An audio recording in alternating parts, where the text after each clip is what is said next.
kubatsiria mbusana fila kuonesana techisimudzirana ya panondo patosangana techibatsirana panondo patokumana techidzidzisana Ddc Skool of Thoughts Ddc Skool of Thoughts yautete wachimonyo fila icho kwadi upenyu uyu unoda kupanana miwono kubatsirana techidzidzisana techiyambutsana fila kuonesana kusimudzirana nekukurudzirana panondo patosangana techibatsirana panondo patokumana techibatsirana Ddc Skool of Thoughts Ddc Skool of Thoughts but Ddc Skool of Thoughts. Real life matters now. Mondays and Fridays 8:30 p.m. UK time, live here on Facebook. Ddc Skool of Thoughts. What?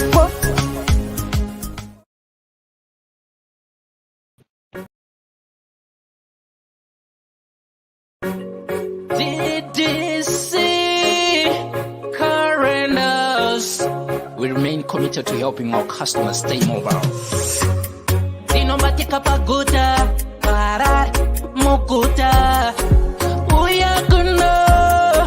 Ddc, fana kuna, Ddc. Tene mafiwa seva, 4x4, family car. Tene mafiwa seva, 4x4, family car. Unotipata apa. +447961803546 or +263773791 and last one +263771257 your big up daddy T.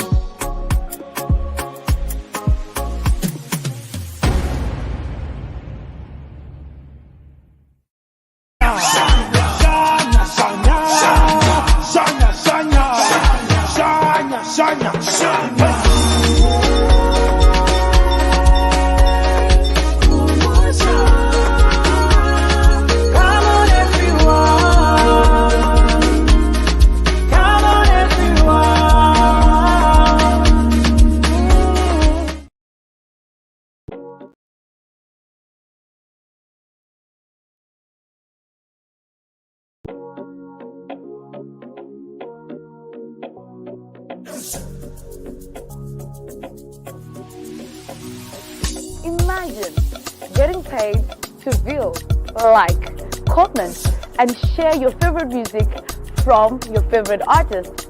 Now, that's an easy job and convenient. All you have to do is to visit us at www.musica.online, which is an amazing platform that allows you to get the amazing music that you need. So we're calling upon even the listeners and most likely the artists to upload their music and listeners to get paid for listening to the music. That is convenient, trust me.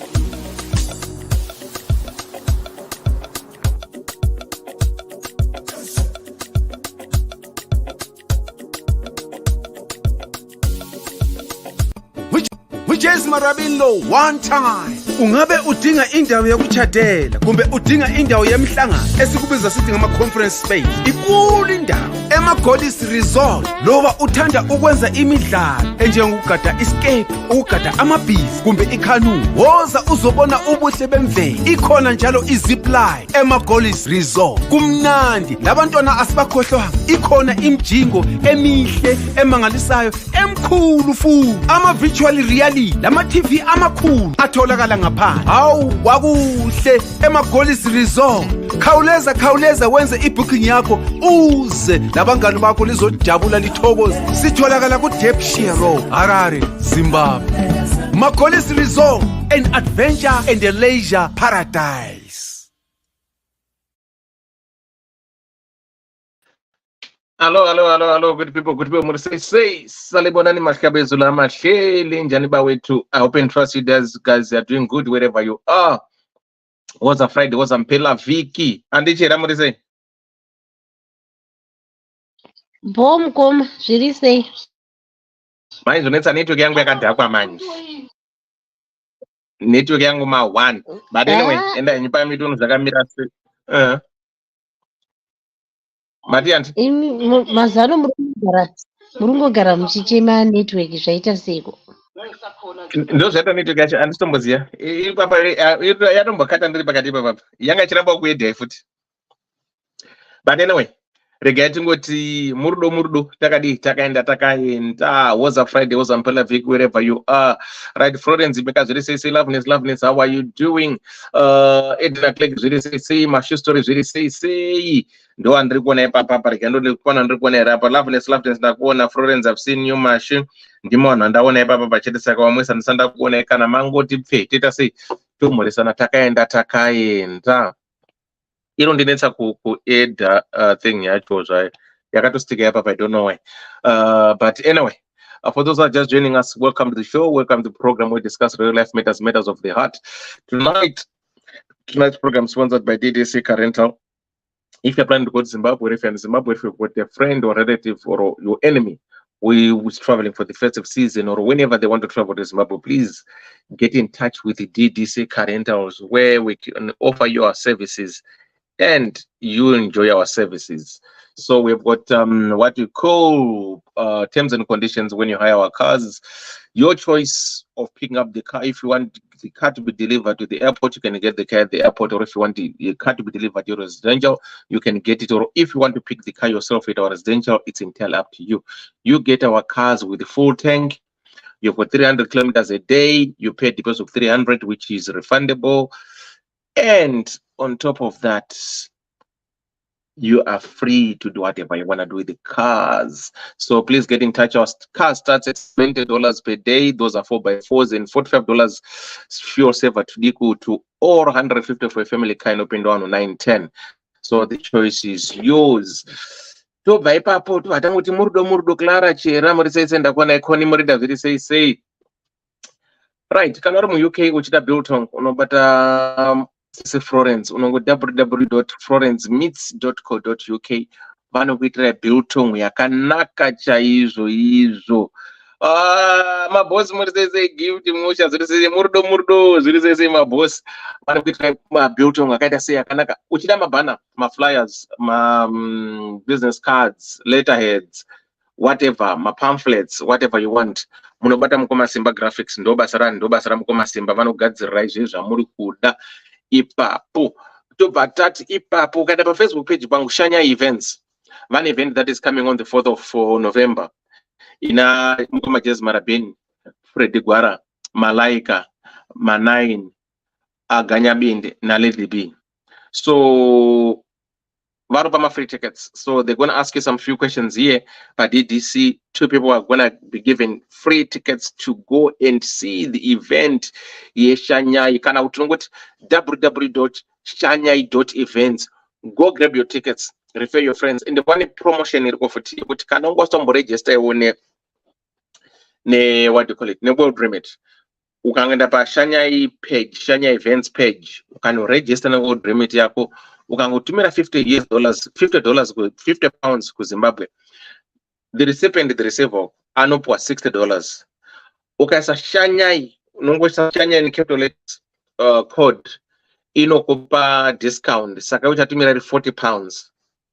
Then your receiver anopuwa $60. On top of that, urukupuwa free ticket to the show. Yemuswa 4 or 13 or 25 November.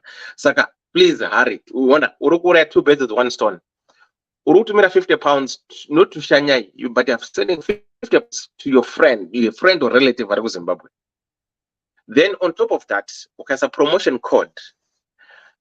Watch out, £10. You also got to £40.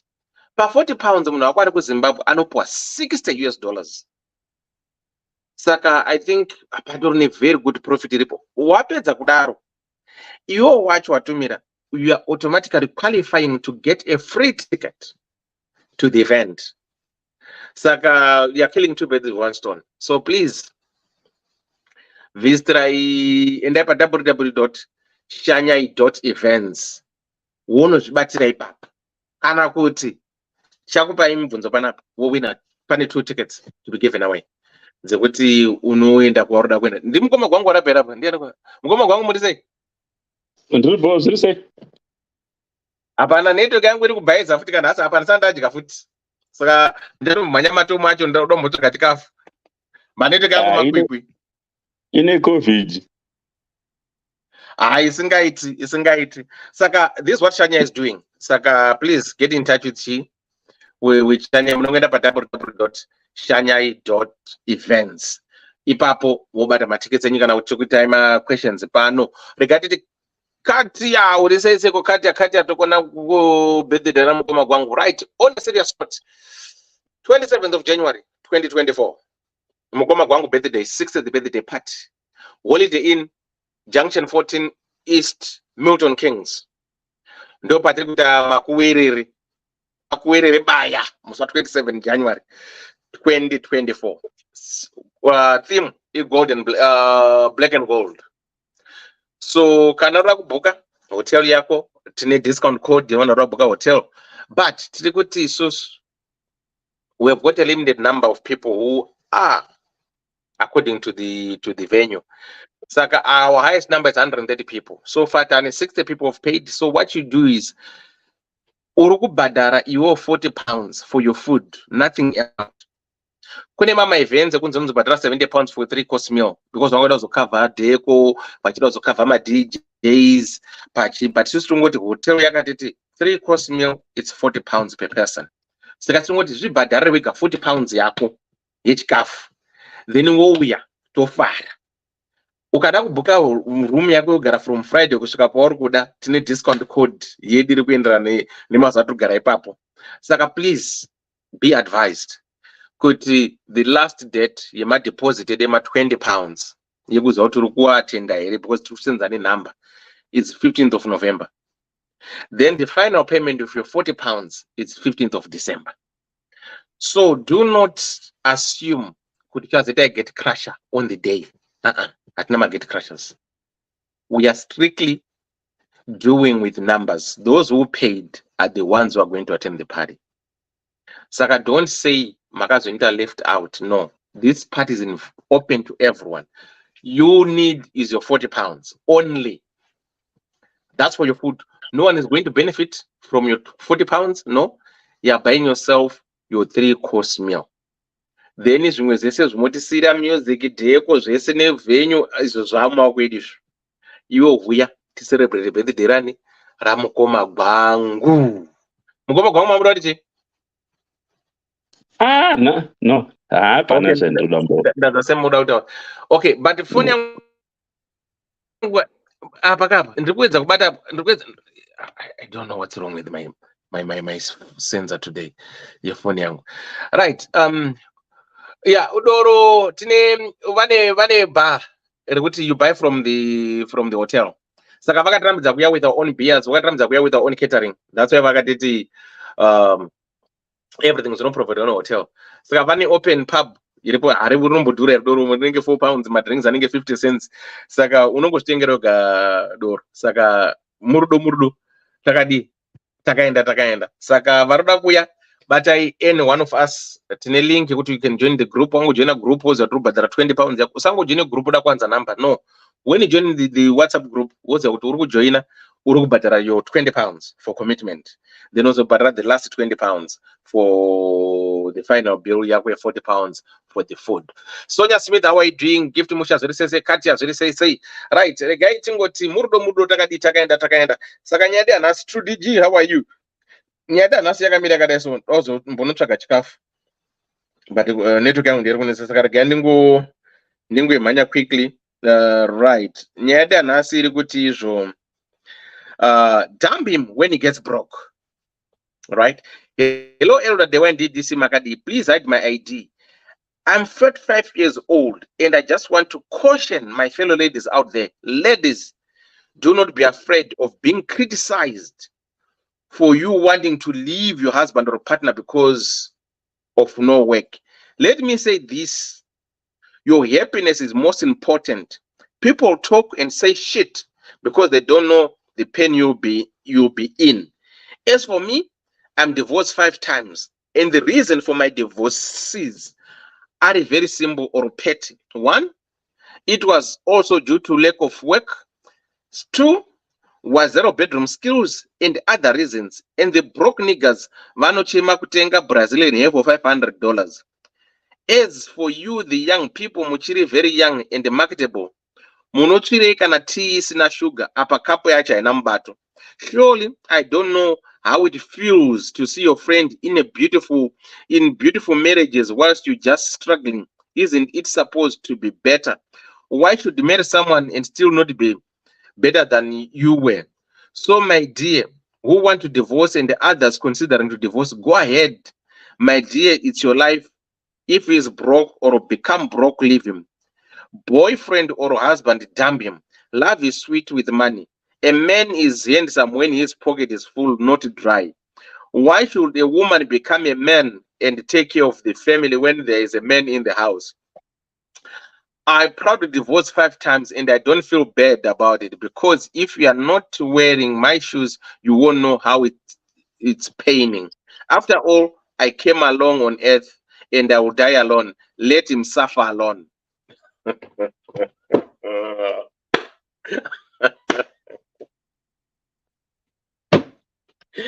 Yeah.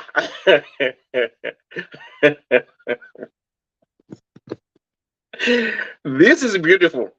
This is what I call a masterpiece class of a woman who has got beauty brands, right?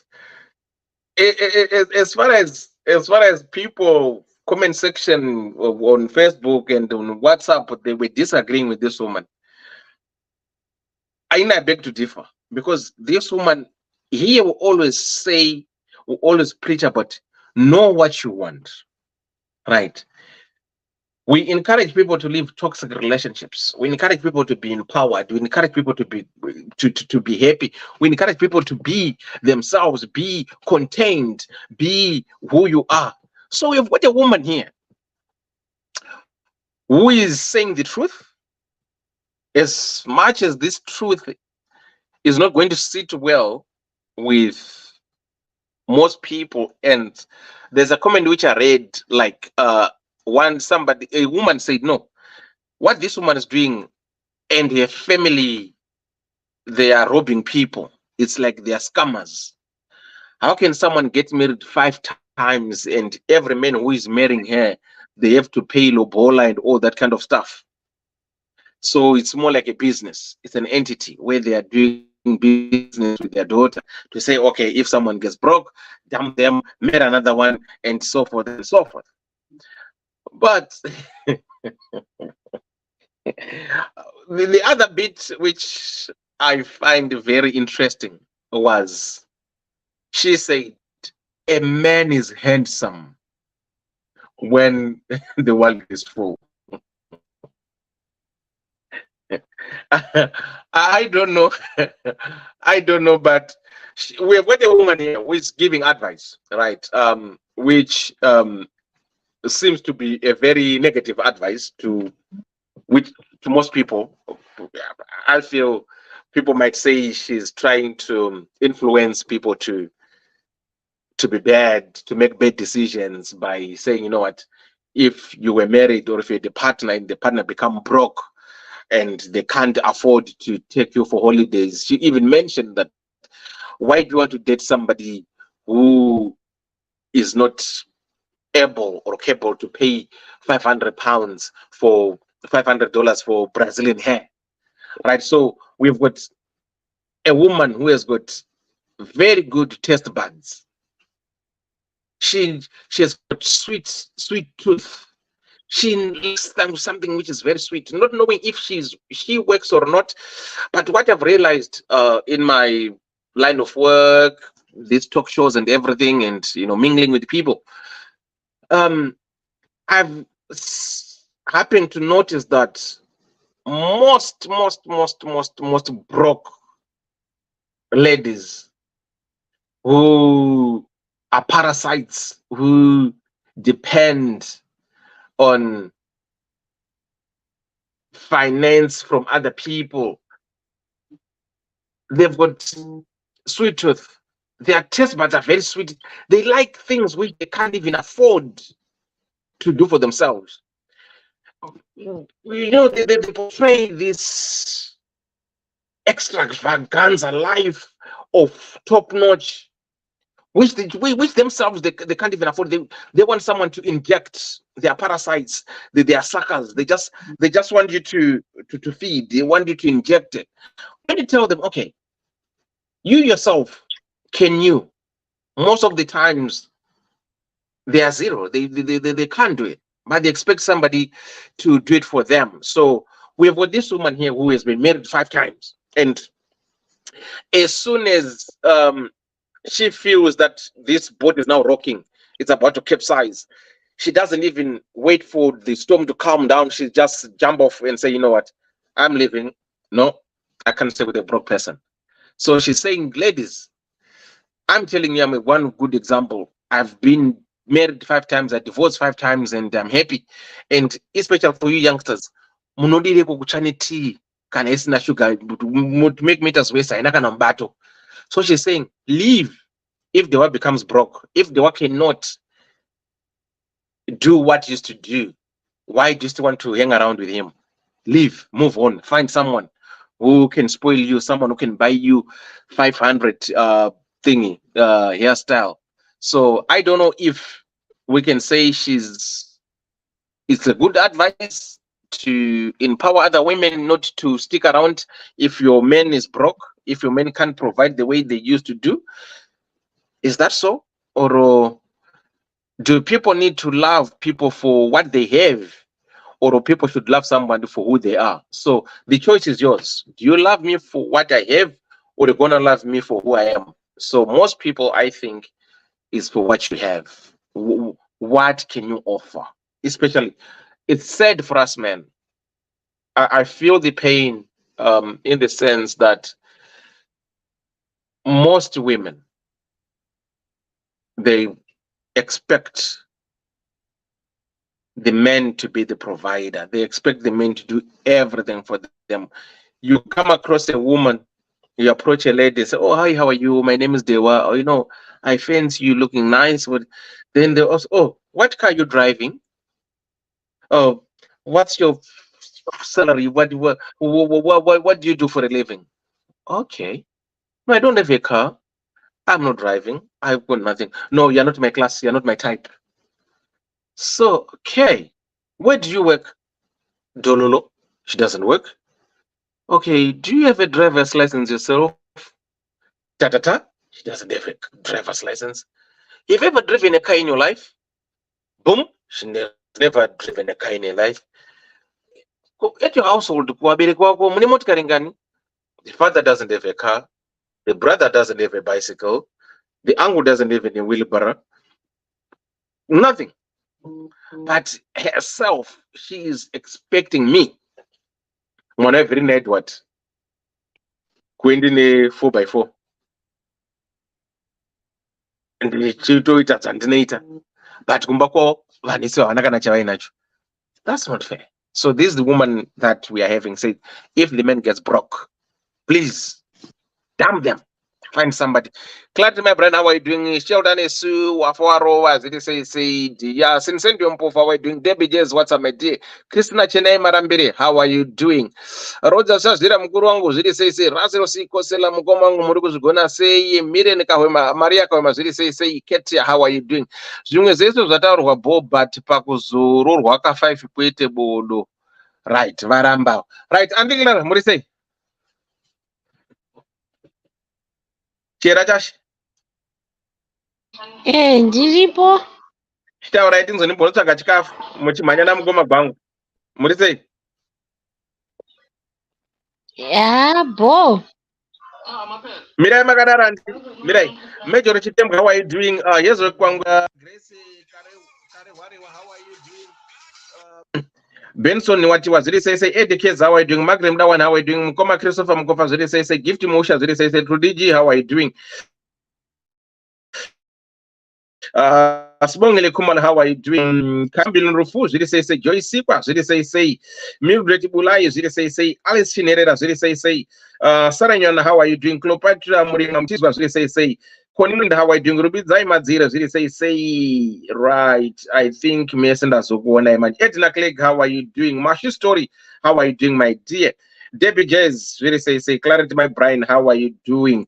Moriku Zugona, say right.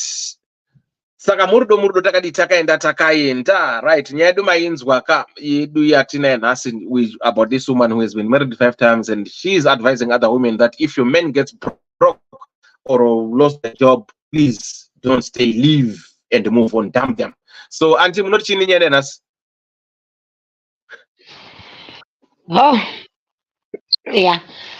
Inini ngati zvimwe zvaataura ndinobvumirana naye, kuitawo zvimwe zvaataura aiwa hatitenderani.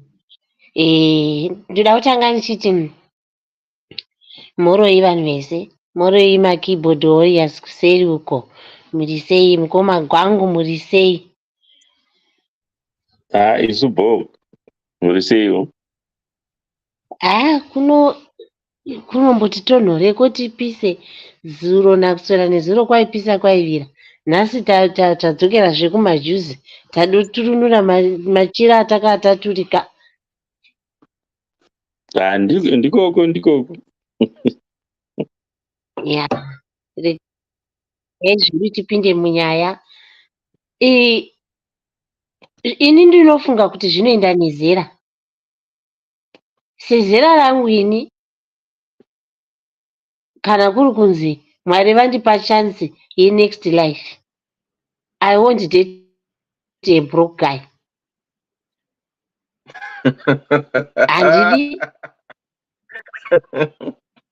Handidi. Vamwe izvozvi vanongogarawo. I won't date Okay. A broke guy. Ndinotodawo zvandinoshuvira, nokuti handichisina nguva yekuzvizadzikisa. Saka hapachina pokuti ndichada murume ane bhasikoro kuti achahondikiricha achidini toita nguva yatichahotenga mota, nguva ipi yachona indashakara kudai. Saka unongofungidzira kuti nguva yachona yandichahoravira zvinonaka ndeyekupi. Handingambodheti munhu wekuti ndoenda kuresitorendi nomutakura mubhegi kuti kana ndisina kuguta ndozadzisa nomutakura. Ndotoda kutoti aburitse mari yake ndidyewo zvinonaka zvandisina kumbola. Nokuti inguva yangu ene ndine sarudzo nekuti ndakuziva zvandinoda. Zvasiyana nakare.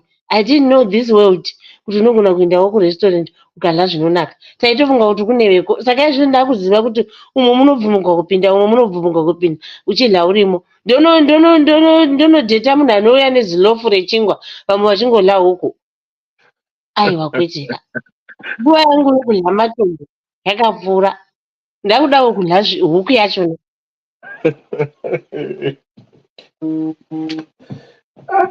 Taurai handina mbotoka chikafu. Nhasi mandibhadhara. Saka zvine eji. Handichisiri mwana muduku wokuti munozoshanda pamwe chete motenga zvinhu zvenyu. Zvino imbofungai kuti mukoma gwangu ndosangana nomunhu asina kana chirugwi. Tichasenza nguva iko kuti chirugwi chachona chivepo. Uyauka une zvaunazvo, zvimwe zvaunazvo.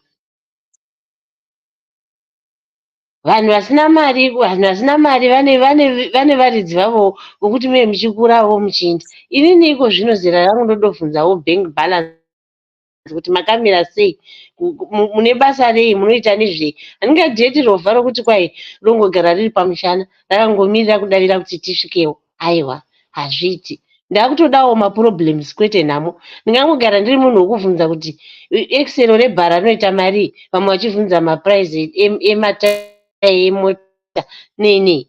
Aiwa, ari right. Pane age yaunosvika pakuti I don't want to date a broke guy. Asiwo pandizopesana napo ndepokuti aperegwa nebasa woti handichamuda munhu nekuti basa rake rapera, ipapo handiwirirani nazvo nekuti mamuchila zvakanaka zvichiita, saka wakuda kumusiyirani kana ari broko. Wotongomubata ruoko nokuti mairya mose zvichakanaka. Kana zvaipa wakuda kumusiyirani, ipapo handiwirirani napo, ipapo tinopesana napo zvokudaro. Then nyaya yekuti wongoramba uchingosiya uchingoenda uchikaona zvakona, stop. That's not for you. Ungapedza nyika yose. Haungati wabva panoona wabva panoona, hapana. Pane paunosvika pakuneta kana mbiri wako unoneta nekungochinjaniswa nevanhu. Ukangoona zvaramba kuti izvi hazvisi zvangu, hazvisi zvese zvatakazodzegwa naMwari kuti tichava mazviri. Kana waona kuti wachinjanisa zvaramba, stop. Ufokase neupenyu hwako. Ende variko vanorarama vari masingle vasina vamwe vanhu vavanenge vachidana navo. Ndopfungwa dzangu, handiwirirani napo ipapo. Ndofunga ndapedza hangu zvandanga ndokuda kutaura mukoma gwangu. Right. Muri sei hama? Ini zvangu tinoti ndinopesana, handifungi pane chinhu hani chindombowirirani kana takuda kutaura zvokwamwari checho. Vanhu vakadai saizvezvi ava ndo vanonzi maparasite. Zvikwekwe zviya zvinoenda pamwombe kana tsikidzi dzinodonha mumba zvokuti hamuvati chero kanga unomubhedha wakanaka sei. And these people are just destroyers. Ndokind yekuti tumuriwo tusingazadzi kafu unoisa bhodhoro rose ramafuta. Very careless and wasteful. Yeah. Ende ukaona ukaita munyama ari munhu uya kuti hana chaakamboona achikumba kwake, chero ukamutora ukaenda kuhoriday naye munhu wakadai, ukamubhukira 5-star hotel, nokuvhunduka zvinhu, kuvhunduka akamufoti unovati achisura usiku hwose. Kind dzedzi nokuti unoadyisa komune muri kurestaurant. It's just she's a menace, honestly speaking. Right. Mumarelationship ose waone uchita vanhu, mangwana wajurujwa apa, mangwana wajurujwa padewa, mangwana uri pavagwangu, mangwana uri pachikedeya, uchingoinda wakadero wongoita bhini renyika yese. Aiwa. Let's try to reason. Influence yaari kupa, I don't know kuti age yake wakamira sei iye muregerera. Influence ipi uri kupa kuwana? What sort of message are you sending to the young generation if you are an older person? Poison. Yeah, because children mimic what we do. Aiwa. Munhu uya wokuti hatomboshandi kuda kuita zvake, ende munhu uya wokuti kaindi dzakadai akaita zhara achida mavheji, unogona kurari bhandoro retsunga kana romuboora nekuti isimbe. Aiwa. No. Ikaraiti. Aiwa. Chero ukavhura 380 ndichiziva ndo karekta yako, handigwanguri zvakadai. Torana norushava-shava. Ndokunonzi kudhonza sanzu rine minzwa uchisa muruvazhe kuti vana vagobayiwa. Mambozvitarisa. Ndo nyaya iri kutinetsa kana kumusha ike zvino tichinge takangopararira pasi rese kunge weti yebenzi. Inyaya dzavanhu vakafanana naivavava mokuti momuisa pachinzvimbo. He or she will ruin everything. Tiri kuzviona nameso edu. Where are we now? Vamwe Australia, vamwe New Zealand, Canada, vamwe. It's people vane character yakaita sei. Who don't care kuti mangwana kune chinhu chinonzi tomorrow. Destroyers. Nozanzou dzikawandisa can destroy their own environment. Ndo panonzi we need culling. You need to kill some of them because nzou inodya ichindodzupura miti mangwana yofa nezhara. This is the same character chekuti haifungi kuti kune chinhu chinonzi mangwana.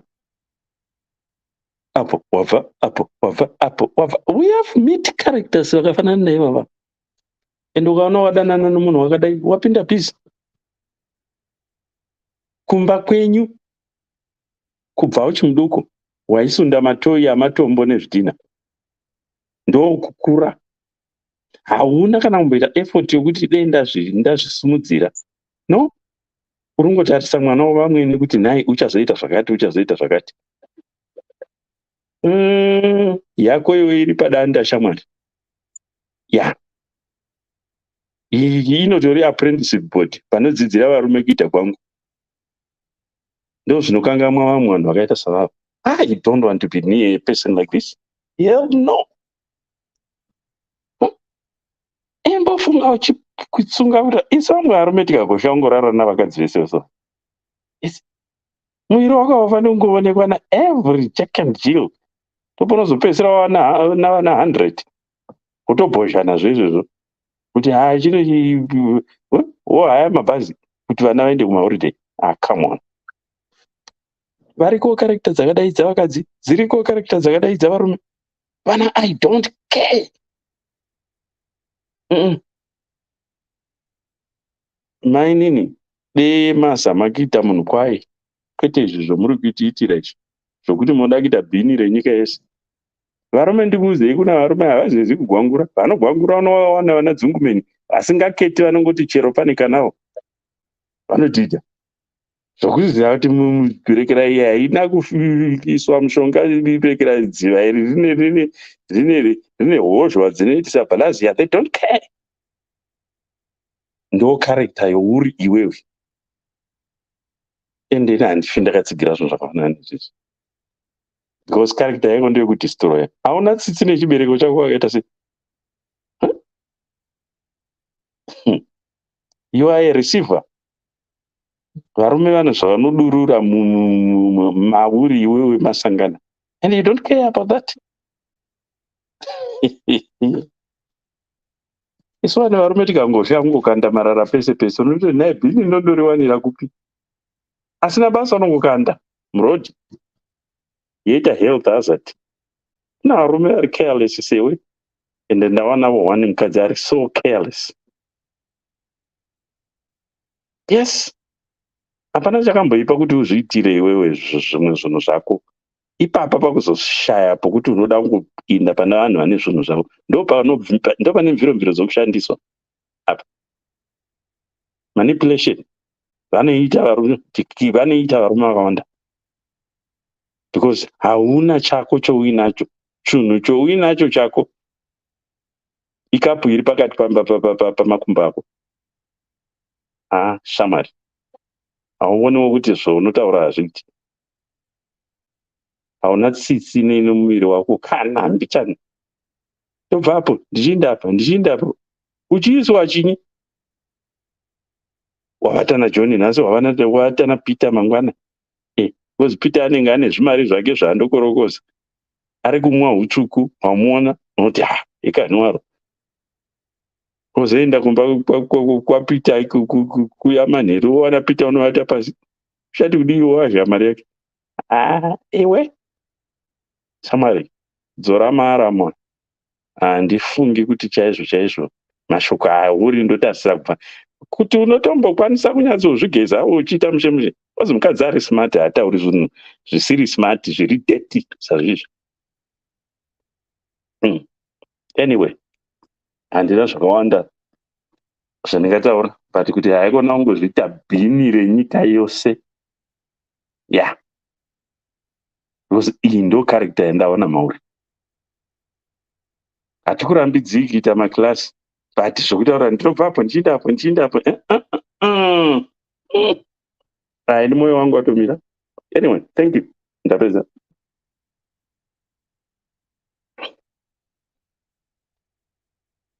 Who is next?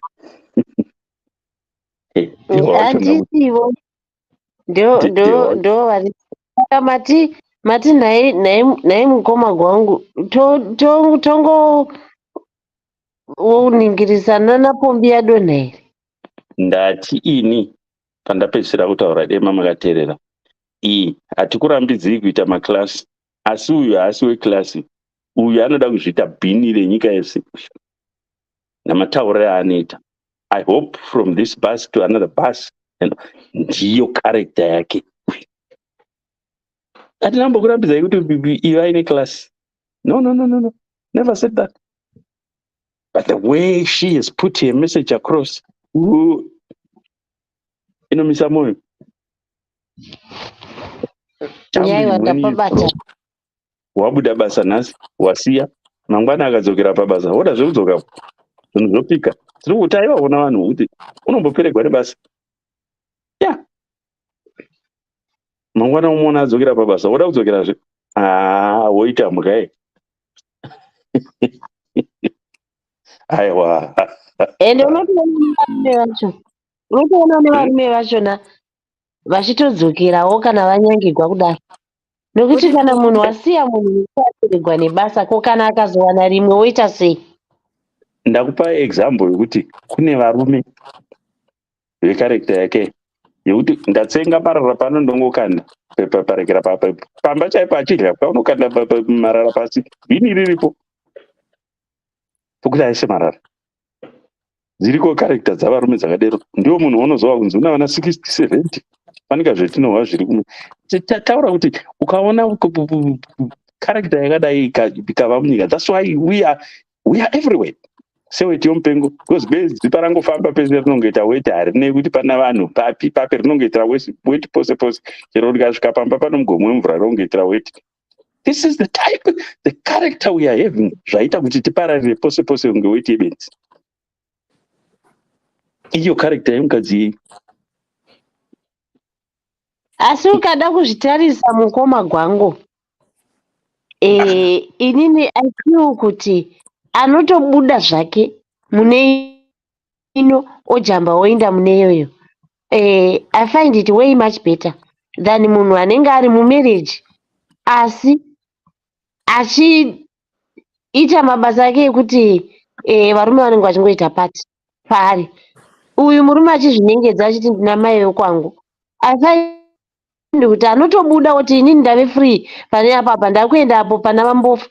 Aona kuti zvepavambofu zvakona oenda hake pana vamoyo than kuti uri pana vambofu, vamoyo uri kuvada, vadhuwe uri kuvada, vani uri kuvada. Anotomuvha.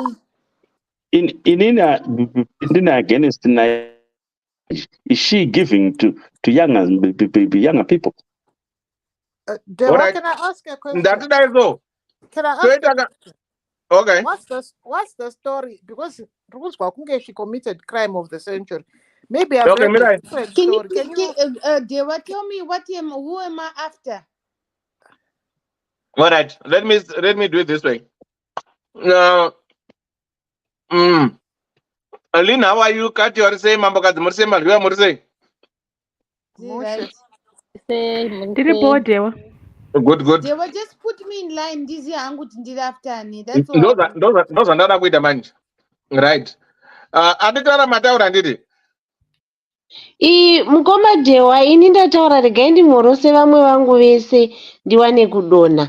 Anti Mary muri sei, anti Katia muri sei.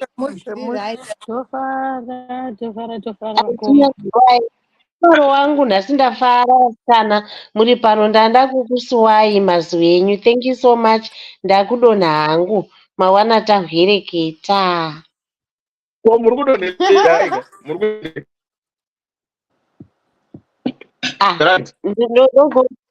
Ini ndatotaura zve. Ndoenda comment section. Mirai Modibo, for those that are joining us, welcome to the show, welcome to the program. We discuss real life matters. Nyadi anasi, irikutizo,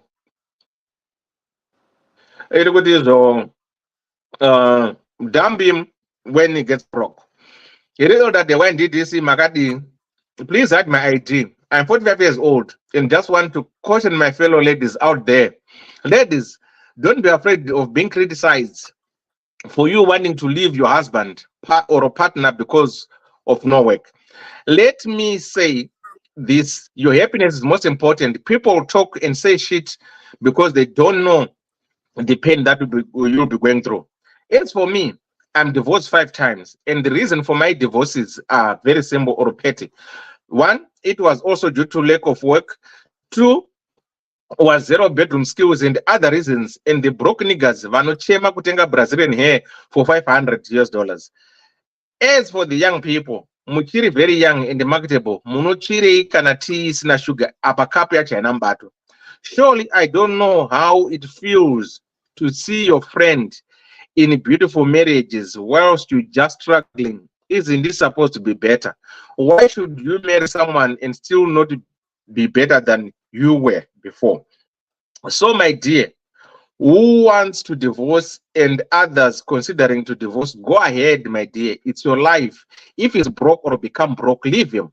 Boyfriend or husband, dump him. Love is sweet with money. A man is handsome when his pockets are full, not dry.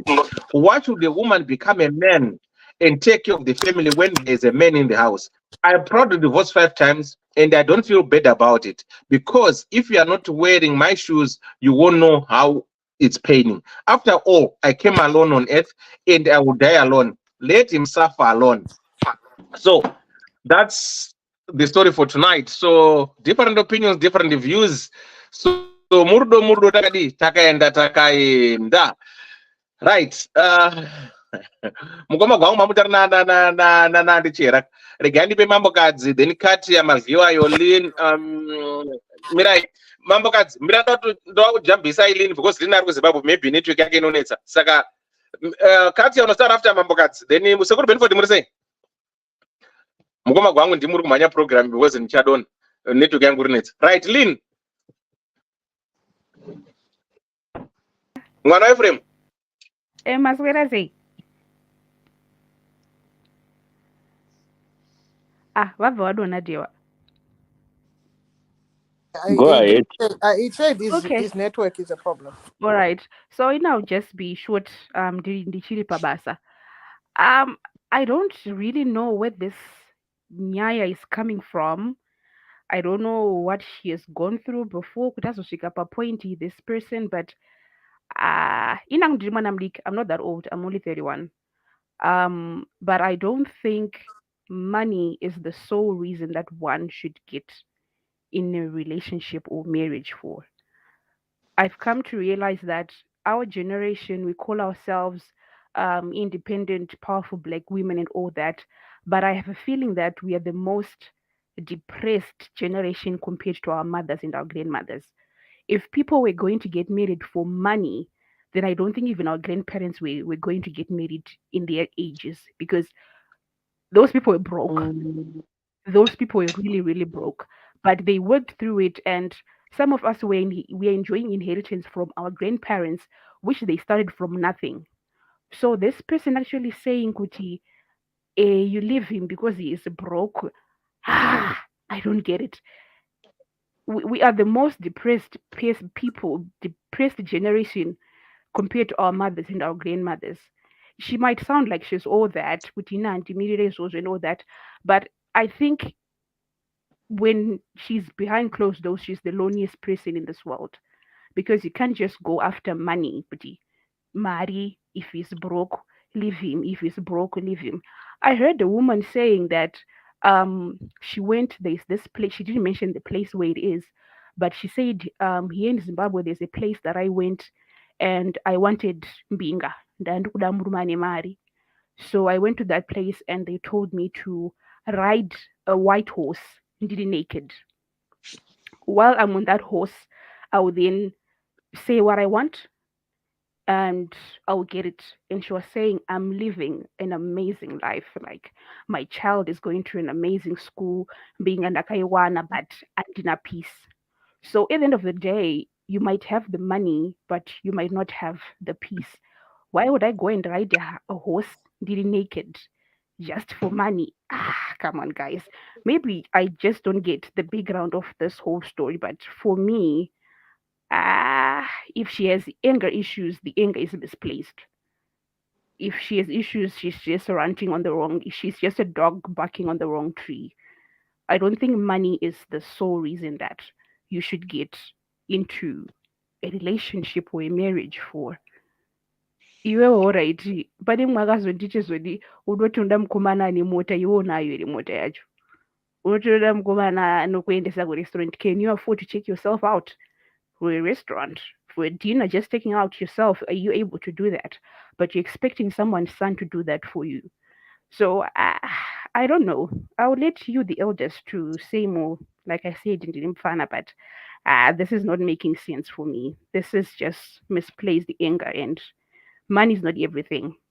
I know I'm a Christian. The Bible also says money answers all things, but it can't be the sole reason that I get into a relationship or marriage because of money. Dapet. Thank you, man, Ephraim. Thank you so much. Mambo Kazi. Good evening. How are you, Mambo Kazi? I'm good. How are you all on the panel? Hello. Fine. Hello, we're good. Okay. I think this woman is actually been misunderstood because of how she delivered her message. She actually isn't asking for advice. She's giving her opinion based on her experience of marriage. She didn't come here saying, please advise me what to do. She said she has been married. She said, please prioritize your happiness. I'm pretty sure Panepati, your happiness is key. Yet, I think people are focusing on Kutati Mari for her to be happy in a relationship. She wants a man who is working at our work, at our lack of bedroom skills, at our broke. Safari marriage, and she left those marriages. Trust me, asi Binire Nika. Because Binire Nika proposed 5. Men have gone and pursued her and asked her to be a wife. So there must be something she's putting on the table to get 5 marriage proposals in 5 marriages. Asi Binire Nika. And it's got nothing to do with 5 men does not make a woman. Maybe she's only slept with 5. It doesn't make her Binre Nika. But what I'm saying is, she's come trying to drive the point.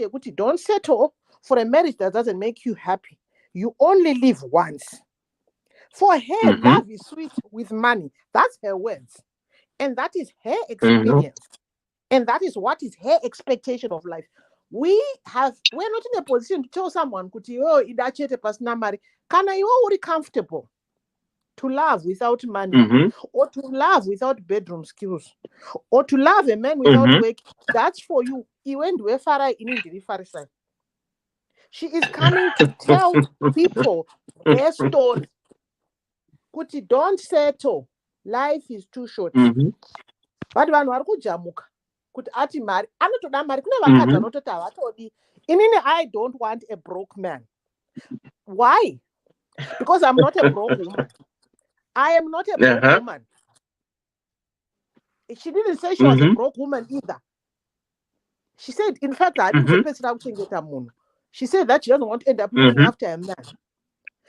I don't want a broke man because I am not a broke woman. And if you're broke, stay in your broke lane. At our egg, she doesn't want to end up looking after a man, which means she's not looking for money. That's in her statement. This is just a woman who decided to put across her view of divorce, and that kusiyama situations I'm still comfortable. In the Akapama examples of why she left those situations. And she even said it may be petty, but in any life is too short. Like I asked Kuchaga, could reform Shingirira Garira, I don't know who Zaisha Akatoita, Mulaife yake at 45. Pakatoita varume 5 vakatorwarira kuda kunomurora kumubvisira mari kuti iwe uve Mrs. 5. Saka there is something that she has that is attracting those men to marry. Ari kutovhaira hake kuti inini handigariri marara. Chero asingatengi Brazilian ndinobuda.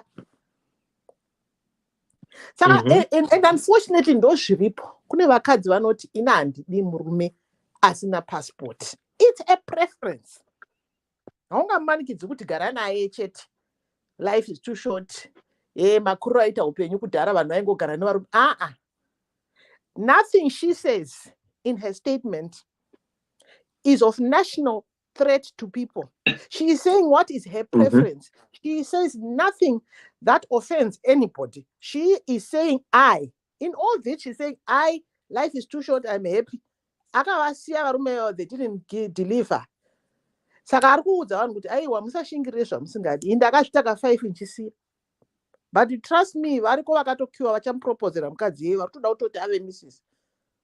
She didn't say 5 boyfriends, eh? She said 5 husbands. Saka she must be doing something. Saka I don't think she was asking for us to advise her on how to live her life. She's telling you at 45, this is how I'm doing it. Musachike sunungukai, siyai vana giribet. Musatamburire vana giribet. And she said my reasons were petty. That's all. She's sharing her experience. Hey, you've got no morals.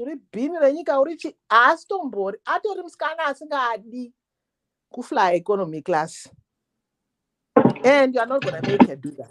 Simple. I have a question. Sorry, I have a question. So if she has been married 5 times, does it mean that these people are going broke after marrying her? No, because if she's going for money, gave examples. She said if she's going for money, she said one had no bedroom skills. She said one was unemployed. And then she said the others were broke. They became broke. So angar unemployed doka bengwa mborona say if she's the one who wants a good life.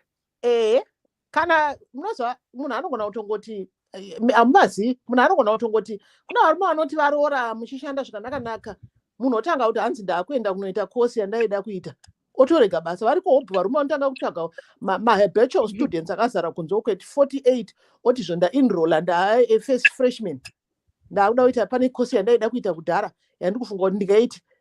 And you know that can become a strain on a marriage. Because suddenly, munhu wakaroora ari a professional tells you he wants to dzidza. Saka uda kundirambidza udzidze here ini, uda kundirambidza chikoro here. Variko hopo, marriages anopera anoita strained because munhu anongomuka mumwe musi oti hiridi, handichadi basa iri ndakutanga course from scratch. So yes, it's possible.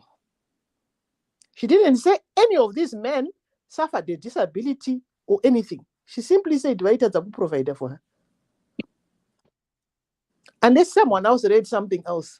But you know, vaona hopo varume vanongomuka vangu decide kuti handi ndakuita course ye ndakutanga business remagonyeti asina kana an income saved. Then mumba vanhu vobroka. Azere vanoita dzungu. In fact, varume ndovanoita dzungu rine marisks akawanda more than vakadzi because vakadzi most times their values are on vana and how murume anomuka idi atengesa kuti handi ndatenga gonyeti nemari yandandinayo yese asina mbodiscussa newe. Saka as far as I've read, she never said I dumped one because he went in a wheelchair. I dumped one because he had a stroke. She never. She literally dumped them for petty reasons. They didn't satisfy what she wanted. But alas, one man went, the second one came and asked her to marry her. That one left, third one came. So I'm telling you, number 6, I know whether we think she's a bean or what, she's definitely attracting men who want to marry her. I think she's just telling you a life story. Ask which in Jamagia.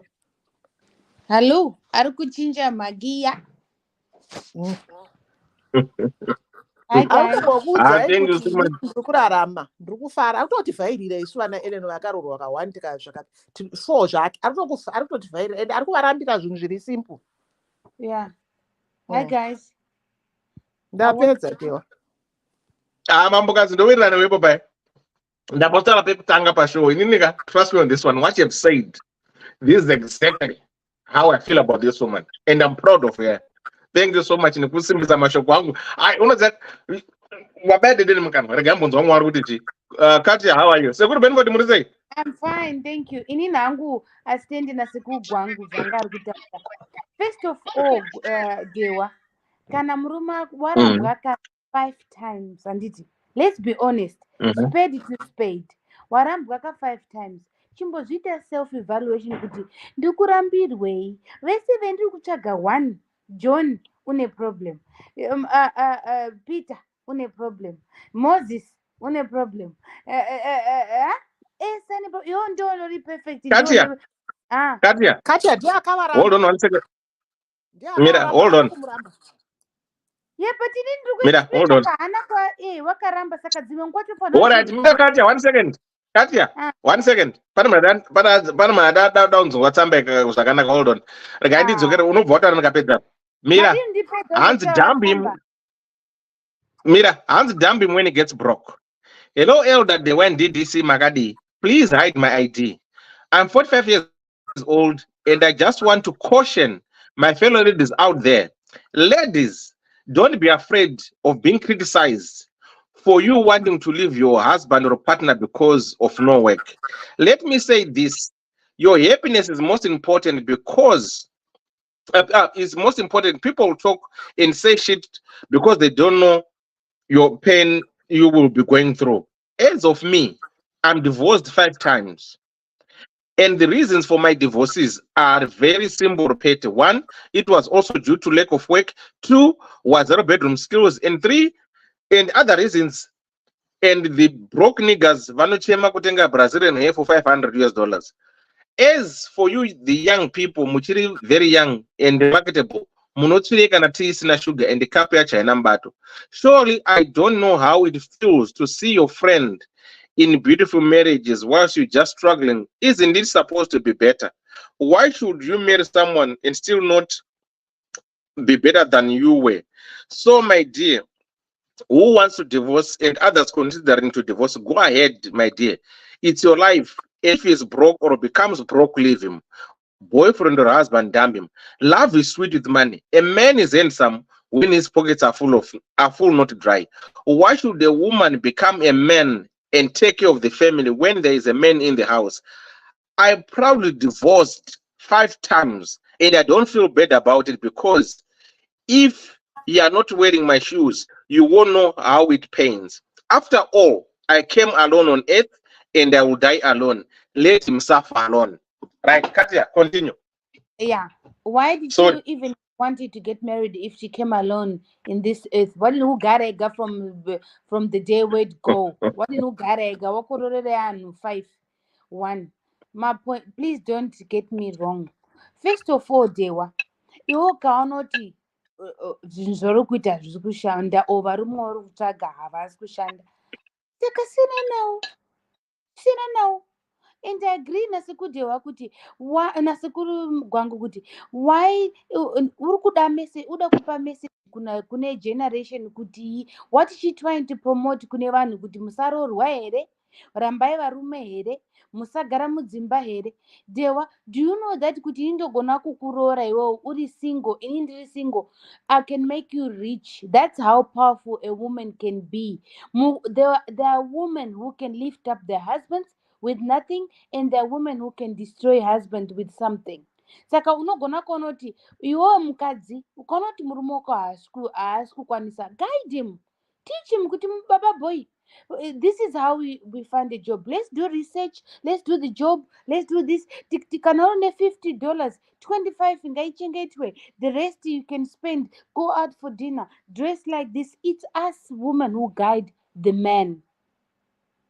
And if your man is being misled or he can't get a job or he's struggling, that's where we play the big role to guide them. Kutaiwa daddy zvemuri kuita izvika izvi hazvishandi or kwemuri kuenda uku hazviiti, because for what I understand murume akaroora mukadzi, we are one and we walk one direction. Yes, madivorce ariko handirambi, yes kushupika kuriko handirambi, yes mari tinoida handirambi, but you need to be focused. You must remember kuti nhasi you're young and beautiful, mangwana unochembera ndio saka that's why anhu echizochata echiroorana vachibara vana unonge uchichuza partner yako yekuchembera nayo inokuzwisisa inokuandastanda. Saka munditaura kuti vese 5 mumamarriage vese 5 varume ava vese 5 hapana waimbogona o hapana waakamboitawo patient ekufundisa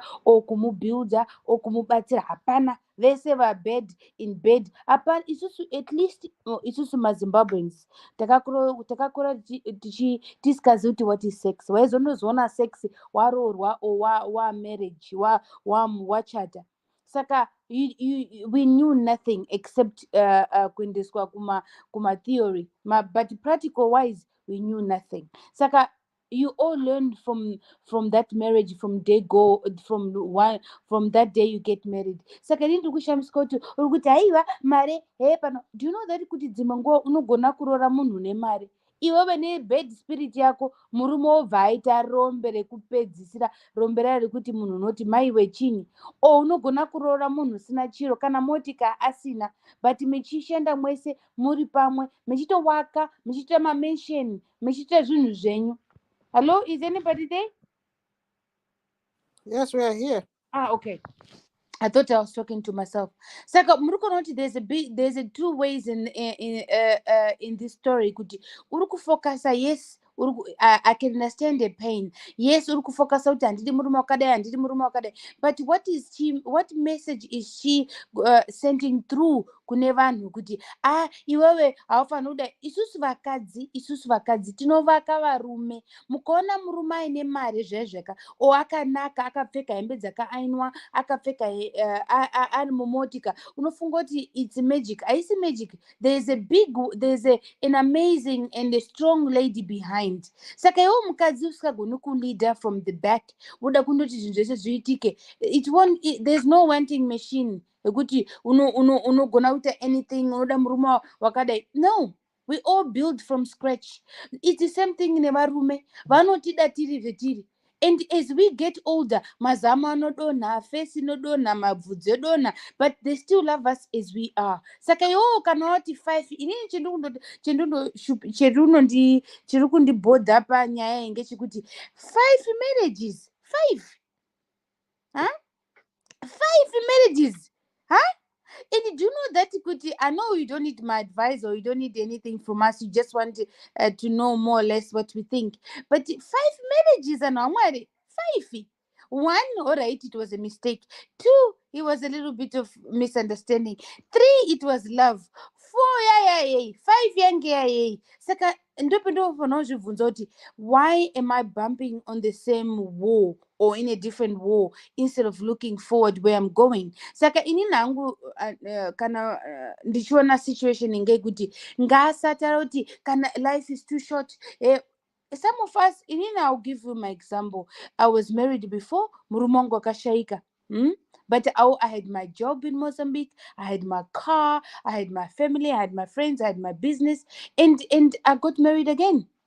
And do you know that kuti varume munoti akapusa haagoni kusanza haagoni, they know, they've got that hunting instinct, and also they know kuti mukadzi unge kutamba naye unge kuroora unge kuita sei unge party time. Saka if you think money is everything, you can live a miserable life. I know people who are stinky rich, but stinky rich kuti unototi maiwe ayanorapa mubhedha wema-US dollars. But if you dig in or if you go into their shoes, you actually say, thank God ndine kasadza kangu nemavheji angu muka cottage kangu. It's better because they live a life of misery. They cry every day.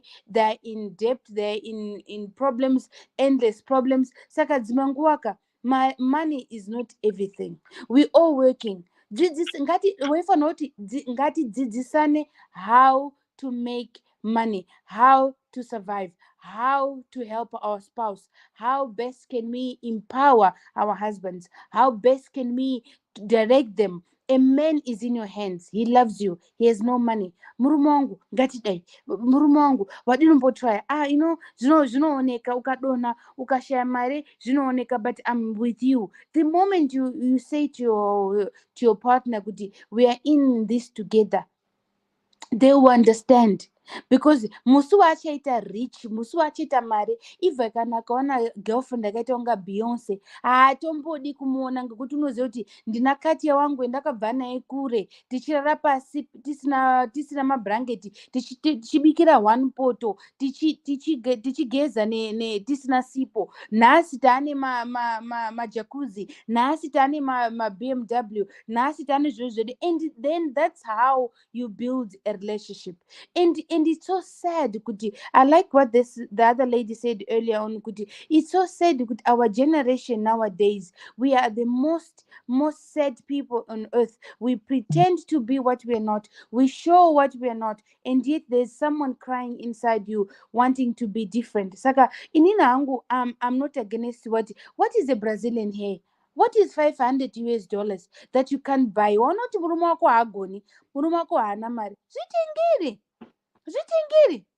Do it for yourself. You don't need to wait for a man to buy you Brazilian. If you want something, do it for yourself. Then you can say, you know what, honey, what do you think about my hair? What do you think of this? I bought it with my own money, with my own saving. I could not go kuti, you girls, musadaro, don't get married. Life is too short, and I came alone in this life. I go back alone. Saka, why did you even bother getting married if you came alone? Why? Why do you go through that pain of getting married, getting divorced, getting married if you came alone?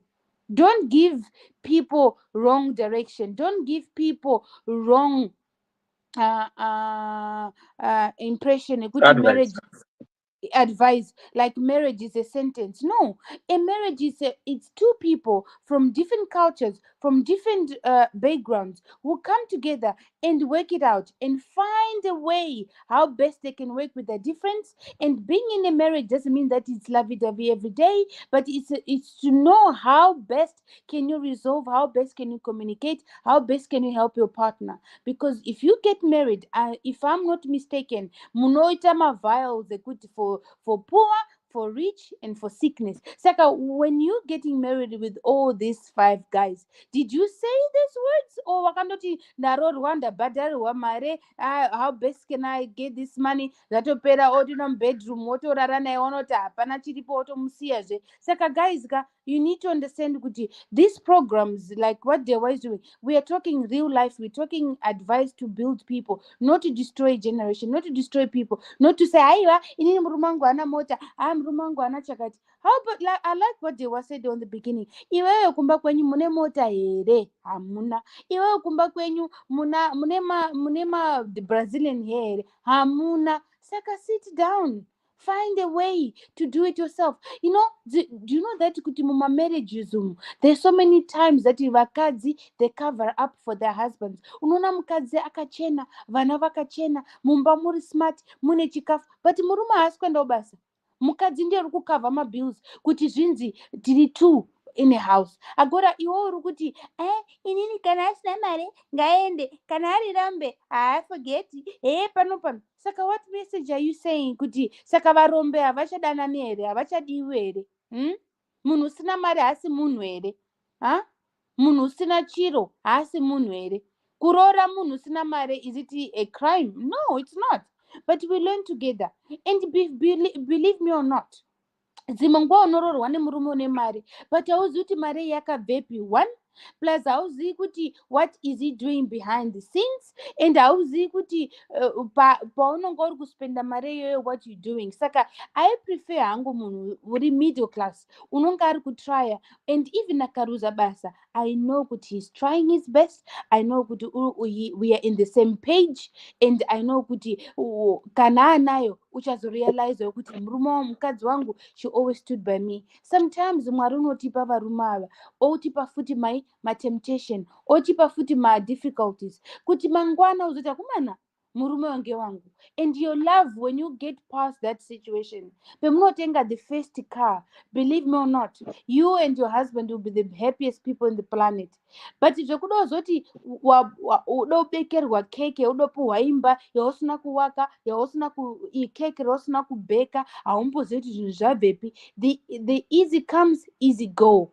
My grandmother always said kubocha kuti mwana wangu funda, zvishandire, zviitiro mari yako, even if life takes you down. Hapana munhu okutorera brain dzako.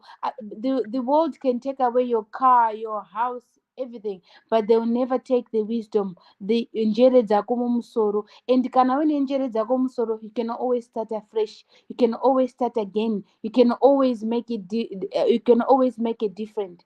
But iwo wati 5 times ama yangu, 5 times anhu amwari, 5 haikona 1 haikona 2 haikona 3 5.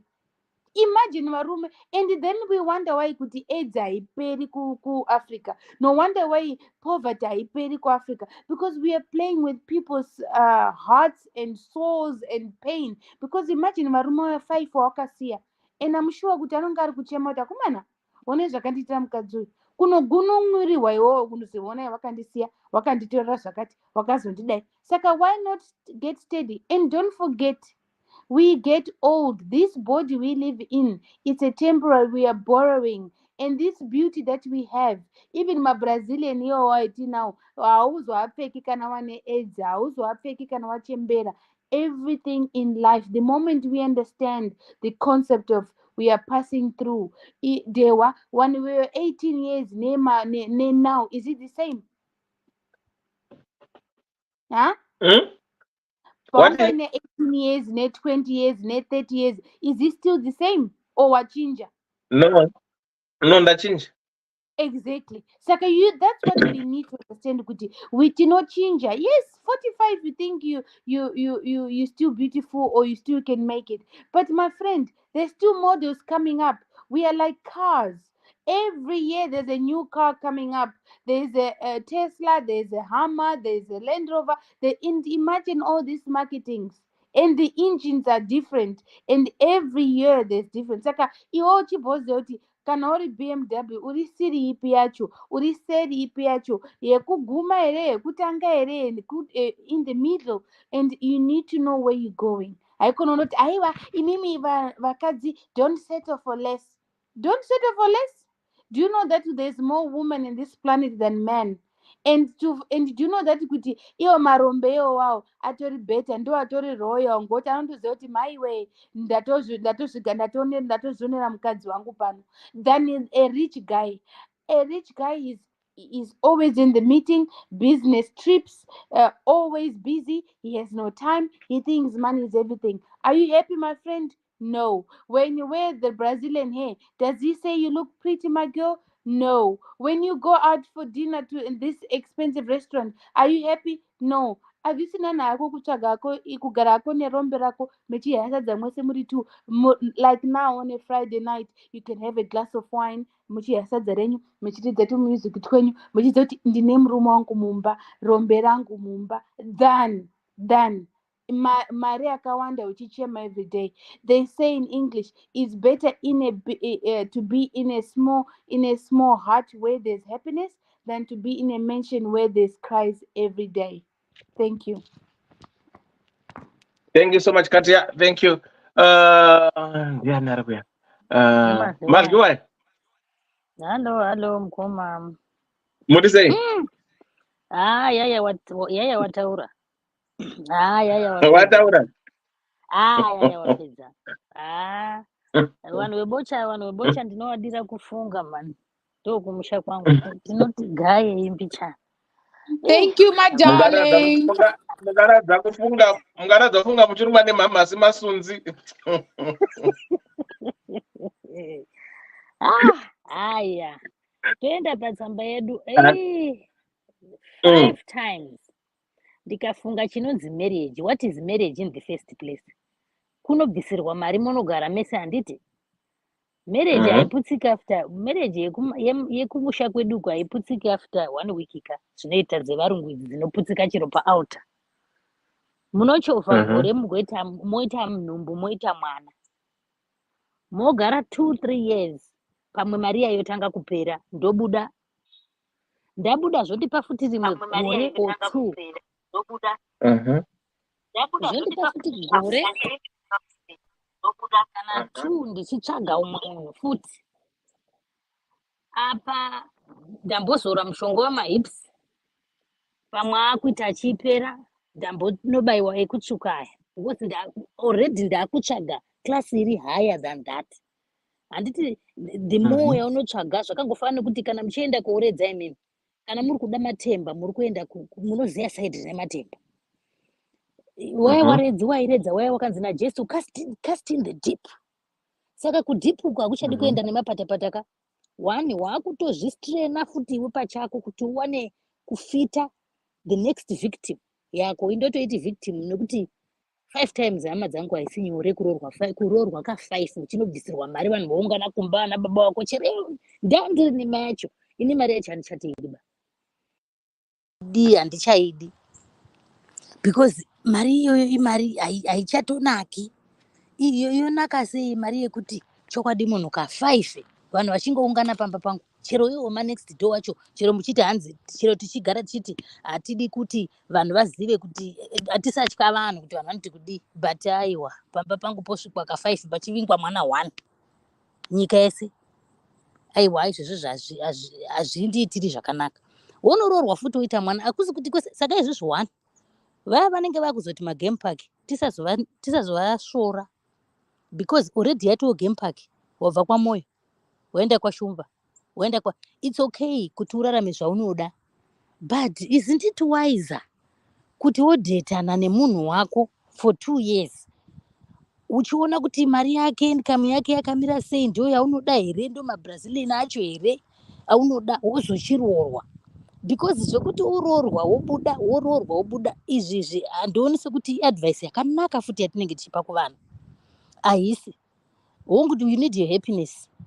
Life is too short kurimo mumacho musecond kana kuti uri kutotsvaga unogona kutofaka uchitsvaga kwatiko uchazofira mumarriage ndiani pamwe uchafa uri mustreet uchitsvaga kuti next victim yamungu ndiani saka indoona sekuti yes izvezvizvi akuzvigadzira kuva moiti handiti akuzeya type yekuti sex yacho havasi kugona vese vabva vatadza vari 5 iye pachake saka achagutsikana nesex yakaita sei already uri kutozvidhameja iwe pachako because uchatanga kuchifunga pa6th victim yako kuti mai we number 2 uya anga ari nani paromance number 4 uya anga ari nani apa ndo pauchatanga manje kuchiona kuti kwauri kubva manje wakatokanya kwesoko hanzi nesenye vamwe you can bake the cake and you cannot eat it hanzi chiko ameno kachirungu kacho moshandisa kuti chi the cake can be yours but you cannot have it. I don't know kachirungu kacho mashandisirwo akanoitwa haungakwanisi kuwana maqualities ese mumunhu 1 but you create them as you go. You create zvaunoda mumunhu wako nekuti already mindset yako yekuti brazilian ye500 murume wako ari kutambira $2,000 iwe uri kutoda kubvisa 500 yebrazilian automatically hapana kapa kuti mari ichasara papi mari yacho hafuka kapa muchada mabills kuchada kudyiwa mumba imomo ende futi kana wapfeka brazilian hausi kupfekera mumba kai brazilian most of the brazilians dzatinoona dziri kupfekerwa mumapub mukanyatsa kuona vanhu vane mari chaichaichai svinu chaichai yavo yavakashandira neziya ravo ane mabrazilian wig yake 2 aanongopfeka achienda kuchechi kana kuti achienda kupati izvo ndo zvatinoziva izvi akatoita 5 amatenga within the next 5 years pamwe achiti gore rino ambotravel aenda nebusiness onhunga perfume yake 1 ndosika muchiona kuti chero vanhu vane mari havaiti maperfume ekuwanda padressing table apa anoita 1 kaperfume kake kaparisi kanonhuhwira kanoziva kuti aka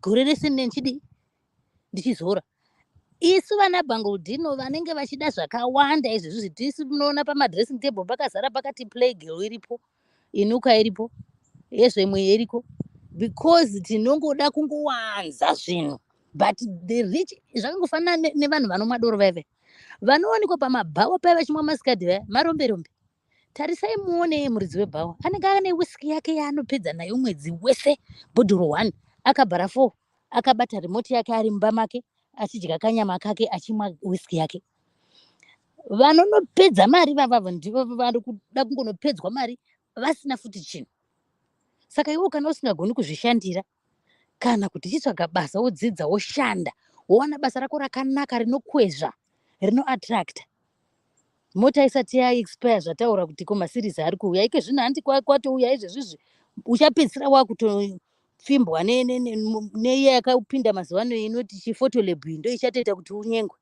otherwise ukati ferere panapa no filter nothing no makeup umire apa hakuna unotozodemba futi kumashure kwabva saka yesi sevakadzi tizive futi advice andofarira kupa vakadzi nini tinokurumidza kuchepa than varume inini pano ne50 years dzangu ndikauya kuzoroorwa nemunhu ane 70 years handirambi, but munhu ane 70 years anenge achitoda kutotsvaga munhu ane 30 years.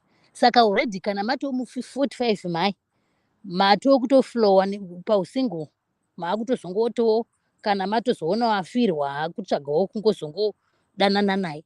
Otherwise money is not everything.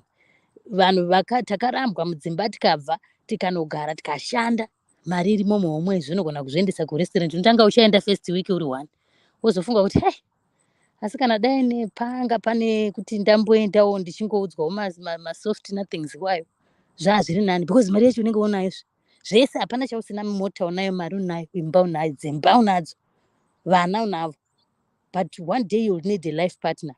Saka ndoona sekuti kana munhu waita Mwari vakupa chipo chekuti uroorwe nemunhu at least anogona kuunza peace of mind mumba mako, anogona kukupa chekudya usingarari nenzara, haakuabuse, achikulavha, wozongosora kuti Brazilian 500 ameno kuda vamwewo havo. But ini ndo advice anongopa kuvakadzi, tinochembera mufunge mazama aya anodona, totenda Mwari vakapa vanhu wisdom yekugadzira mahanisa mabra, taakupota tichihaka kuti at least zvibude body shape yakanaka. Izvezvo vakutogadzira neekumashure aya mahanisi, waakufambawo neshape yakanaka. Asi imagine kuti wakumurira murume iye akuona zamu riri pasi kuno kuguvhu, anogara here murume akadaro? Havasvaviwo zvavo zvichidonha naye, zvavo zvinosvava, vakasvava pakati pemakumbo zvinotyisa. Ikona kutongoti isusu ndichinoita aiwa, ipapo vakoma ndinotenda vagoita matumbu, vagoita mazamu. Kune varume vane mazamu anosvavawo. But makamboona here murume ane dumbu nemurume akasvava pasuku asina mukadzi anonyenga apo akarambwa? Makambomuona here? Because vakadzi takawandisa. Saka hamufi makaona murume achinzi nekuti akasvava mabhora hatimudi. Aiwa, anosvava ndinawo ndakamabata ndirimo ndichingomabata netauro rinoziya kuti at least abude shape. Hakuna murume wamunoona ane dumbu chena akaita dumbu rakakura rikaisvika kupi. Statistically there's no shortage of men. Makatarisa statistics, there's no shortage. If anything, there's no statistically the reason why men always have a woman, and I'll tell you why. The reason why men always have a woman is because women, my standards, they are so low. Once we keep going, it reinforces that it's okay to have any rubbish is better than nothing. Bruma ambo shy. The reason, the only time men will up their game. I'm not the first person to interrupt. The reason why men always have a woman is women are the problem. Chinongo accept a standard. One day when we change our standards, they will up their game. Because not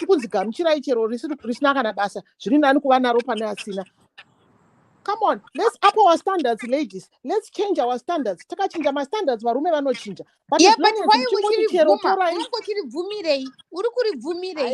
the first place? As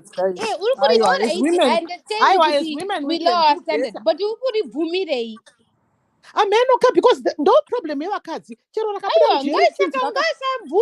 rakabuda mujeri richinzi rakarepa vakadzi haushayi mukadzi anoti ndorida kuroorwa naro. Why are we like that? Right now we're accepting. Let's have some standards, ladies.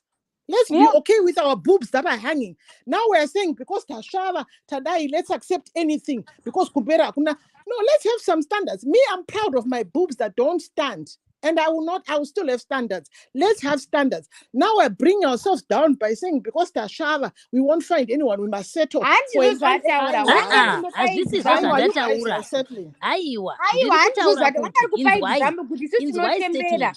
in the why statement. Wongu tinogona kudona masamu handiti hana problem kana akadona ndiangu nekuti adona nekuyamwisa, right? But is the next man going to love me nemabhubs anga akadona? That's the question. Varume manje chavasingadi. And why are we asking that question? Why are we asking that question? Because varume inzwaika anti varume chavasingadi havadi, but vakadzi chavasingadi vanongotora. You know what? That's why who are they? The son does not oxygen suppliers. That's why I feel offended.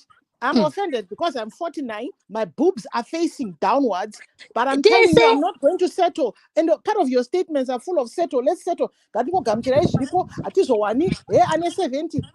no, guys. let's not settle. But why settle per 6 per number 6? Yeah. Good question. Why not? Why settle for Why number not? 6? Let's settle. Why not? Let's If settle. a man can have Why? small Because house, you want 3 to- small houses. You Why want not? to upgrade Let's your settle. standards. But settle per first, settle per second, settle per third. Why settle per number 6? Why are we benchmarking varume kana vachitamba small houses akawanda? Why are we benchmarking varume vachitamba small house? Why vana not? vako voita mitupo mingani moyo Nabasa zviura izvo. Hapana grace yandakaona rakaunzwa kunzi here lies a person who died Zvinouraya because ngekuti they saw unoita children. edzi.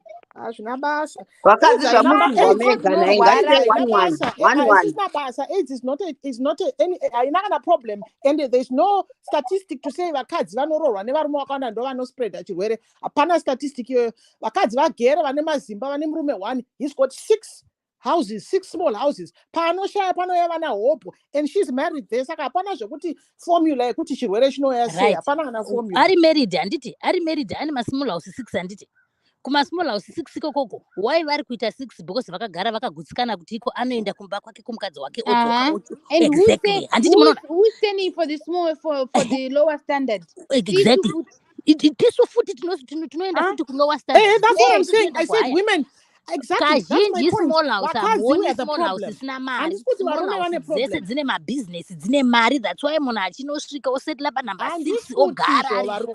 varume vane problem. Vakadzi ndisine problem.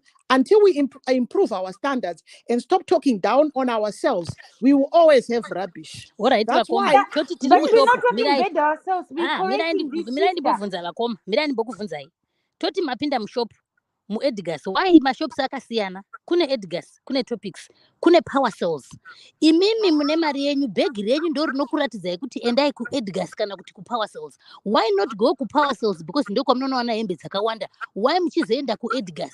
Because muchanoona one hembe inokosta mari inokwana hembe 6 dziri mupower cells. Ndo zvandiri kuti chizvichengetedza ugare waka uri intact yekuti pauri kunotsvaga manje chauri kuda chacho uende uri intact. Can I ask you a question? Why kutanga Can I wapinda ask you mapower guys cells a wopinda question? mapower cells wopinda wozodai kunotenga. Can I ask you a question? Yes. Where on this article Yaverengwana Day, what did this woman say she's unemployed? Yet throughout your responses, you guys are addressing her as someone because she was asking for $500 for so Brazilian. I'm an employed woman. With 500 because I've got my own money. Dinayo money, but it doesn't mean why should she? Who said she hasn't got money? Chimirai ndikudze chokwadi chemahara vakadzi. Chimirai ndikudze chokwadi chemahara. Inindo murume anonditengera handbag ye 2000. Exactly. Simple. Ndikuida handbag ye 2000. Azvirevi kuti handina mari. Yes. Ngatite kuti madhiwa yapedza kutaura tizotaura. Munoda murume anokutengera handbag ye 2000 handiti? But murume uyoyo apedza kutenga hembe ye 2000 mopinda mubedroom ana simba mochidini 2000 bhegi renyu re2000 munaro ndo zvaari kuchema nazvo munyori ari kuti sex wise they are not doing anything Brazilian they are not doing anything. Saka how can she find zvinhu zvese mumunhu zviti otherwise chero izvezvi takagara kudai vabereki vedu vakaroorwa umwe musi vaitogona kutodemba kuti apo pava muzane nhamapo mukadzi wavo anorima vedu we wangu mukadzi arimi wani asi vanga vasingarambi mukadzi wavo asi iko zvino tine freedom yekuti tirambe varume vatisingadi. But what am I saying? I'm saying that iwewe watengerwa Brazilian ye500 mubedroom mashota chigutsikana one or the other kuti okay I'm gonna stay here with no sex but with the Brazilian or I'm gonna stay where sex Why is. Can't she have both? You cannot have both because those are only 5 marriages. Zviri kutoratidza kuti inzwa hai vakoma chiri kutoratidza kuti she can't have both ka ndo zvamufambisa from point A to point B. Exactly. Ndo zvamufambisa achazo manje chinoitika ndechekuti uchazomuwana 70 years Brazilian dzacho usisina kwekudzipfekera. Exactly. She's happy. If she was happy, she couldn't have written a letter.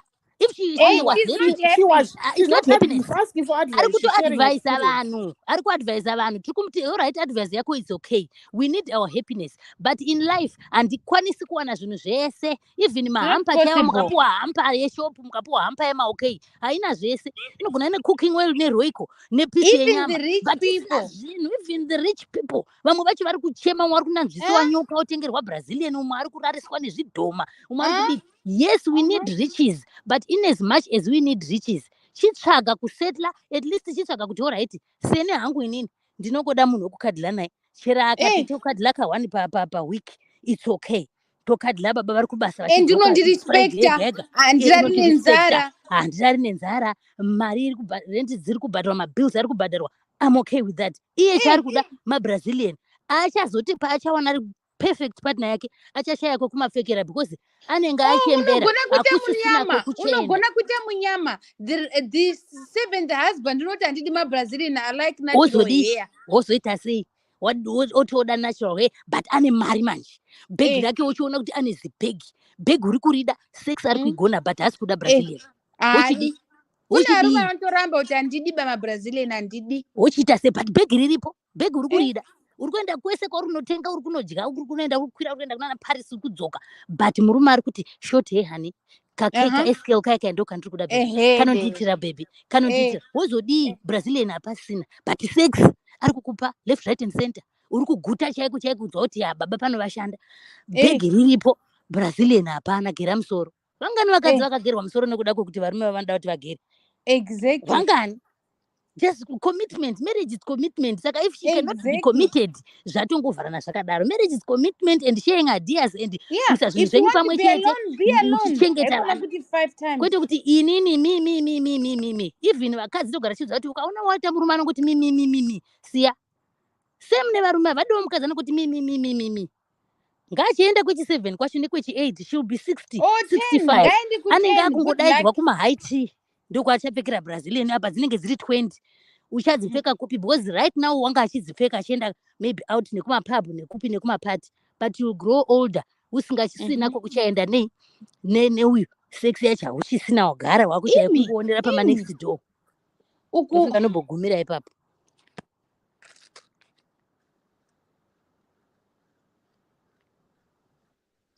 Who is next? Ndapinda after Bedford. Yeah, I think so. All right, thanks. Inini ndichatry kuti nditi gwi ndobva ndapedza. Inini I like this sister of ours. Munhu wakaita souyu ini ndinomufarira munhu iyeye. She knows what she wants and that's what she demands. Handisi kuunderstanda madzimai vari panapa kuti muri kuda kufosa munhu kana asiri happy kungoti chingogara marriage umomo then usiri happy zozodini.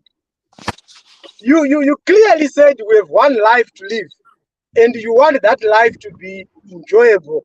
There is no reason, no justification whatsoever to stay in a marriage yausiri happy yauri kungotambura. No, ndo zvakatambudza vana mai vedu izvozvi zvokuti aingonzi ndinongogarira vana vangu. They never enjoyed life. So this sister of ours knows what she wants and I respect that. It doesn't matter, and as far as I'm concerned, I'm only 5 times. She might as well marry 10 times until she finds the suitable person, the ideal for her. Then she will settle. She can have as many as she wants until she's happy because she knows what she wants. Hallelujah. To be honest, I heard some people saying money is not everything. That's a lie. Money is everything. I insist on that. Money is everything. Once you have money, you can enjoy life. Let's not beat about the bush about it. In general, women are not considered security. even vamwe vari pano muri kuti kwazi takarona tiri varombo tikazodini, you also consider the potential in that man. Ndo yamakazoripa later on. Let's take even high school kwatanga kwake. Those boys who from rich families, they could get in love with any girl because that's what they, women consider. They consider security. Varume ndo vanoconsider physical appearance yokuti unogona kuita kumeso kwakanyangara but kana ndida mabums sendina mukoma gwangu, it's okay because that's also what we want. Saka let's not beat about the bushes.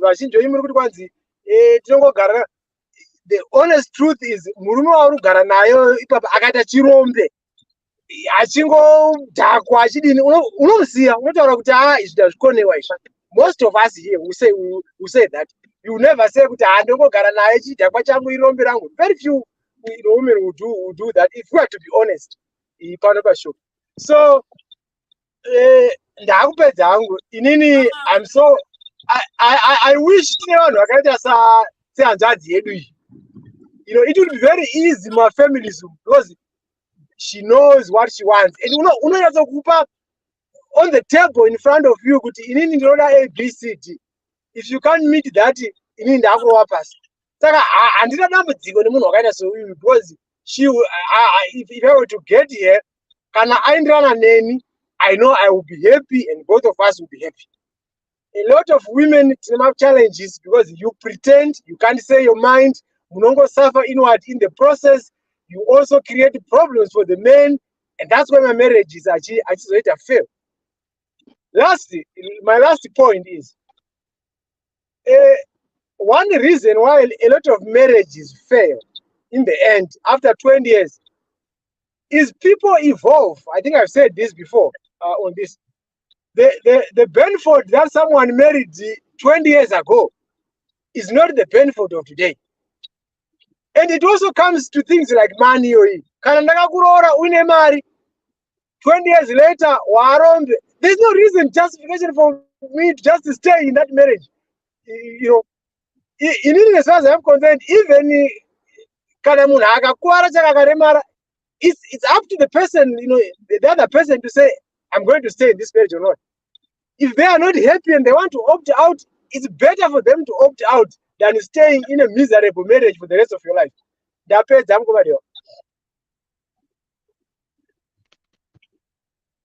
Who is next? I think Dini. Ask on.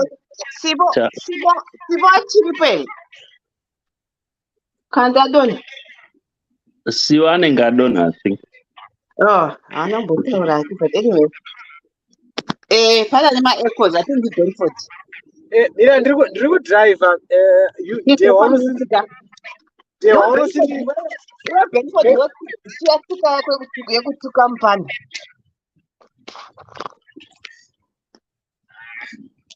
I'm driving and iri kuramba kudzimba. Wanosindidzisa kana ndichidriver. Let me find a spot yokuti ndikamira ndogona ndoidzima. In my echoes. Okay, just wait on just a few minutes. I think I'll find a spot where I can. Yeah. In the meantime, power that I'm going to say no. Pinzai come power to my sisters.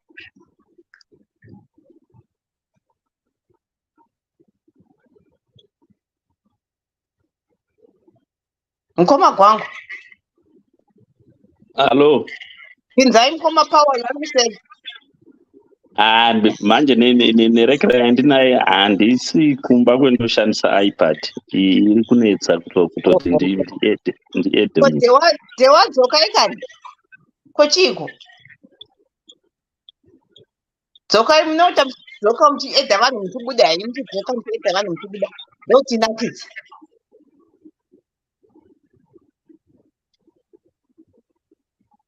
chine chifoni chakangoita chimbudzimbudzi muri kuspenda mari kuenda kumahotera nekumavhakesheni musina mari yekutenga foni kochiko ndingwa tiri kutaura imi munotaza kutenga ma500 wigi tida mawigi kwanditi mati munhu unoita zvaanoda indonakirwa namaholiday zvefoni ndinokunzwa ike nokanda ndisina kukudza chimbudzi wacho usingazivi. Ngapoti munhu anofanira kuita zvaanoda. Foni inondibhagare. Zvino mukadzi ataura zvaanoda makumpopotera kuti.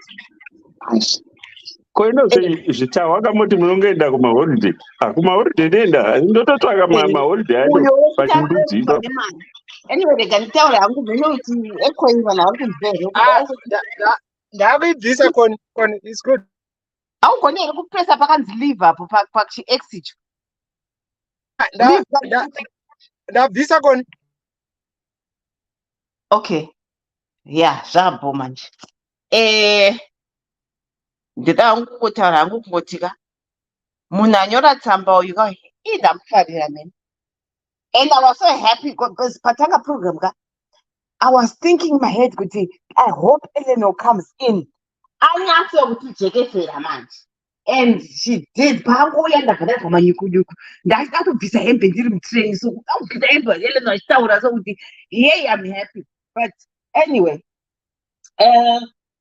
problem yatiri kuona vanhu they didn't read to understand story yemunhu. Vamwe vari kufunga she came here for advice here. They cannot teach her. No, she's only saying her peace of mind. I think pakanyora tsamba something was going through me. Akaona someone, something triggered for her to write that letter or to write whatever advice tipa, which is to me, I totally agree now, except for the part Yaguti, I've been married 5 times. Sis, you don't have to get married. Rambana never nivako, open up another relationship. Moita mapoto, it's okay. So about marriage. Maybe I was thinking maybe didn't really mean marriage, but that's why. And people they always think Rora hands. If I say I'm married, it doesn't mean there was an exchange of money. We have been diluted. In America, doesn't mean an exchange. Marriage is like a want.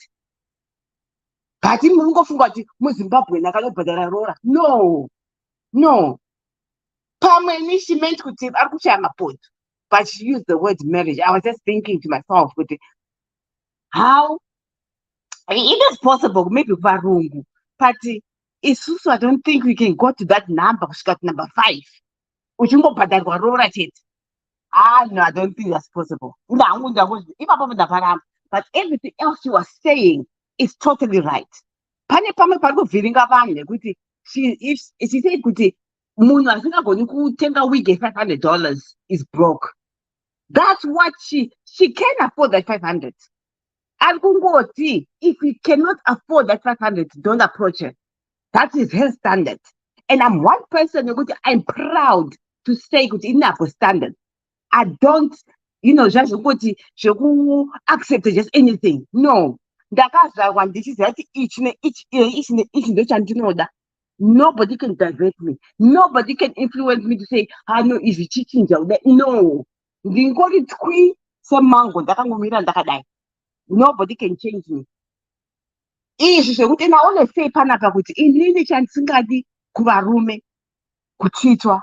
I will not. The moment I find out, I'm gone.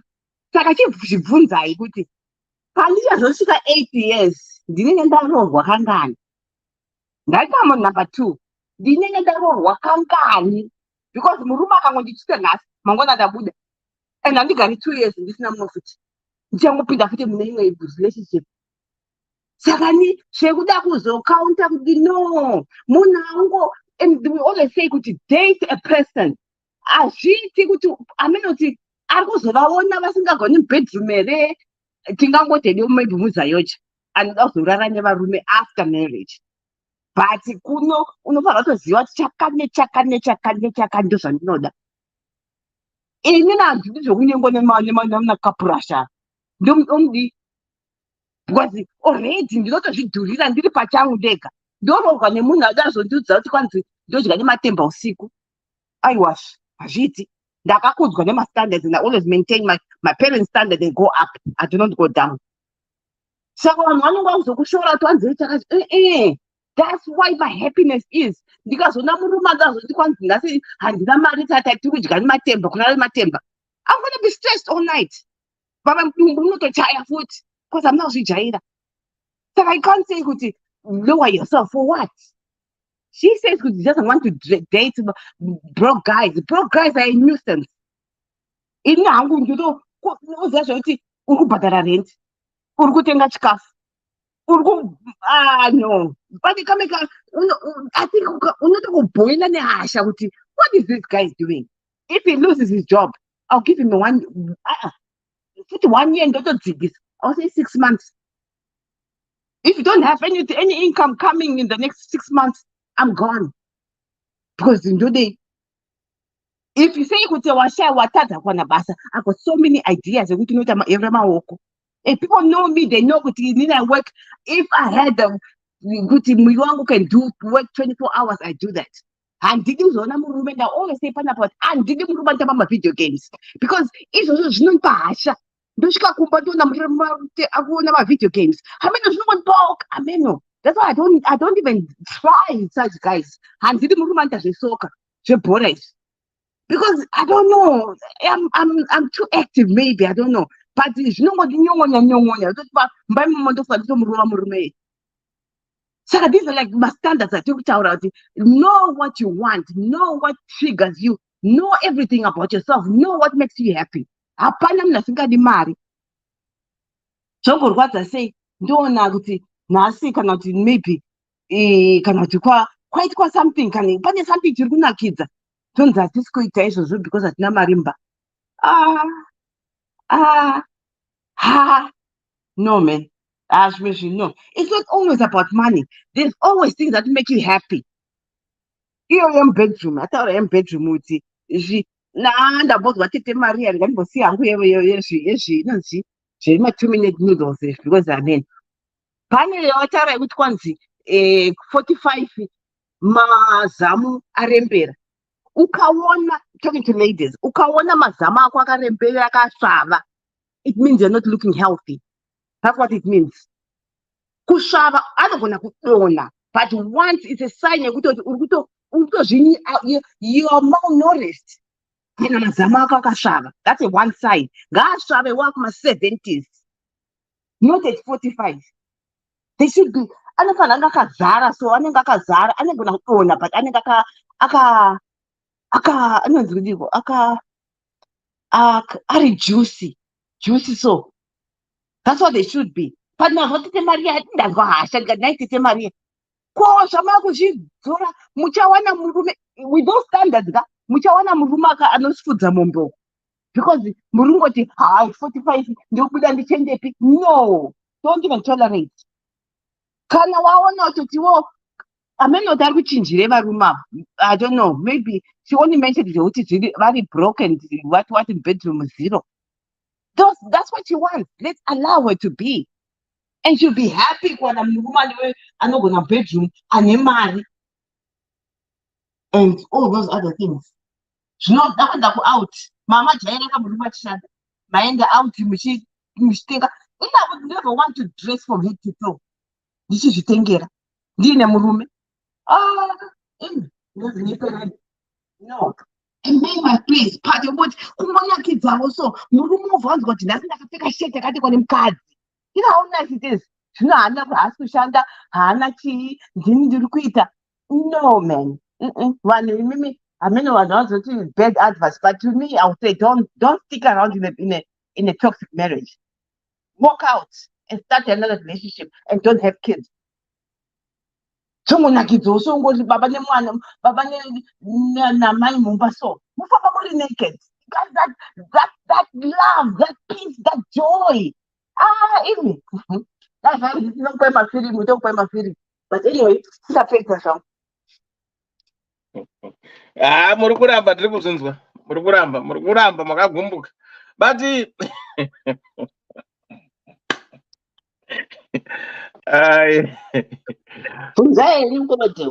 Aiwa, no, this opposite. I think It's hard people to accept if someone is got what can I say, that thing of having choices, knowing what she wants or knowing what he wants. I think zvinotinetse kuaccepta as much as this woman is trying to say, because this is me, right? And tikangobvuma kuti people are different, and pamba chinokwanisa kubatsirika in a way, kuti tikabvuma zvekuti we've got these kind of people in the society. That's why you see we have this school of thoughts. The purpose of school of thoughts is to discuss the real life matters of the heart. So to me, maybe I might look at this story as something which is not a matter, but to someone it matters, because I don't know, this is me, this is who I am, and this is what I want. Yes, people might count, could see. I like analysis when I made it. Okay, Muruti Mimi, because this person was married 5 times, right? Maybe out of the 5 men, vakamurora ivavo, maybe akarane very much, maybe 5 or 6 muupenyu hwake hwese.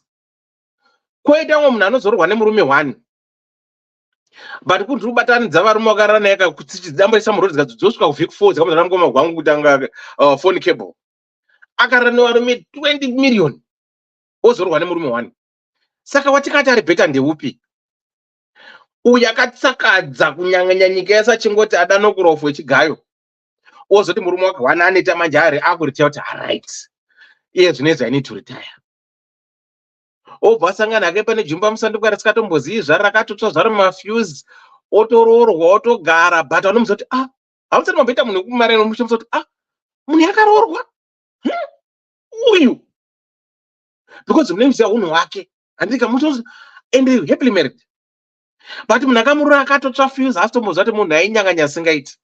Then come this one yekuti ari kuti no, inini it's not working and handisitombogara zvangu. And what Mary said, what is it that she has that is attracting these men? Because if I'm because kind of 5 different men from maybe different areas, I want to marry you, right?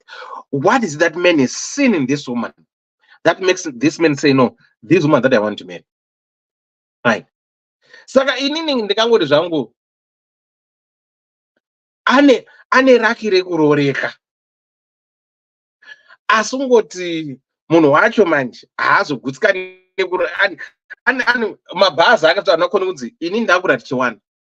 Saka kundiso damburume anoda kuzondisira kudzikisa bhaa rangu ndirari nematemba anokura njika matemba azvigoni.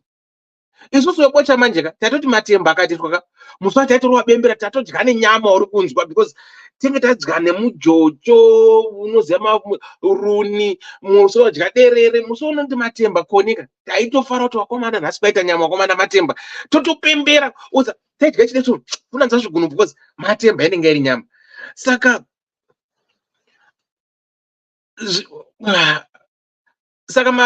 levels actually, like what Connie said, anozosiyana kuti munhu akakura achidya chitsa dessert yelecto, mangwana vachidya steak neliver, vachibaya nonariti, vacheka noreza, vachidaidai, kuti uzomuti achangwari hapana patinodya mangai kanozoti wangu anozvikwanisa. Can we show that person? No, I don't think tikamshora. Saka I don't know hangu, but in all fairness, as much as people might think that this woman she's influencing the youngsters for them not to become better people. I will say she's trying to empower them. Look, be you. Do what makes you happy. And if you feel you are not happy, don't stay in these toxic relationships, because I think it's just to believe that abuse, it's more of grow at it. When I said a blue black, it's abuse, but the abuse in different forms and shapes. So that go to abuse, regardless of you are emotional abuse, psychological abuse, physical abuse, financial abuse, sexual abuse, then go to abuse. kuti kana uri munhu wekuti you don't tolerate, like what Connie said, kuti inini ukangondihurira I walk. That's here. Saka I feel this woman zveshuwa kuti ataura what she wants, and that's the reason why she has been married 5 times. And I think from the way she wrote, munhu yekuti atori independent, wekuti anoziva kuti no, if you kana choose struggle and expect me to fill that void for a very long period of time, I can't. Inini I know kuti ndoda kusvika paclimax. Kana wanga takachindira 4 rounds, kana wanga wadya mushonga uchiramba udya mushonga iwoyo, because chinonetsa vakadzi ndekuti ukamujaidza kuti unofona everyday na 6 na 6 na 6 na 6 6 tingende wakumuchaira 6 tingende, it become predictable. Mutsona kudza kufona na 6 inoita hondo kuti why didn't you call me na 6? Your explanation hachainzwi because she's used that every day 6 o'clock you're going to call. Saka kana chiti first cut ndo deepest, kana wakatanga kumurwa 4 rounds, kana pabera pako zitanga kuti dololo, anozati ashamwari yangu akuchaiti zvawaita. No, I can't. And zvinenge zvichiendeka, but kuzongotiwo zvedu tinozongoti munhu akanyora vatazoenda kuSchool of Thoughts chaya academics yekuti takutinatso scrutinize kuti right ka5 uchiunganirwa chete, vanhu vachingoungana uchibvisirwa mutsvagirai kuno makandinzwani zvakazoti zvikati. But toti munhu angatadza kuita choice yake here yaari kuda kuti nini hangu ndo zvandiri kuda. I don't know, but inini ndiri kusati kwemukadzi zvanhasi chaizvo handisi neutral. Nhasi zvacho chaizvo ndiri kusatire mukadzi kuti ano my sister ndinongokuti sando dzako and soulmate yako ichawe zvatanasingobeford kana page 10 chaipo chaipo, kana uri kuroreka usambomire roreka, because vamota dzotororeka, because ziri kuita ndezvekuti vari mukati varikuda kubuda, vari kunzi varikuda kupinda. Saka if you find a man who says I want to marry you and they are willing to marry you, let it be. And if you are not happy, tell them I'm not happy. Mwachinja mastandards hazvichaiti hatso zvandakajaira no inandira ri matemba haana. Saka murudo takangoenda takada right, ndati chimhanye zvoda kumana network yangu ningaidzoka, asi nokwanisa kungotiza futi. Dewa, can I ask you a question?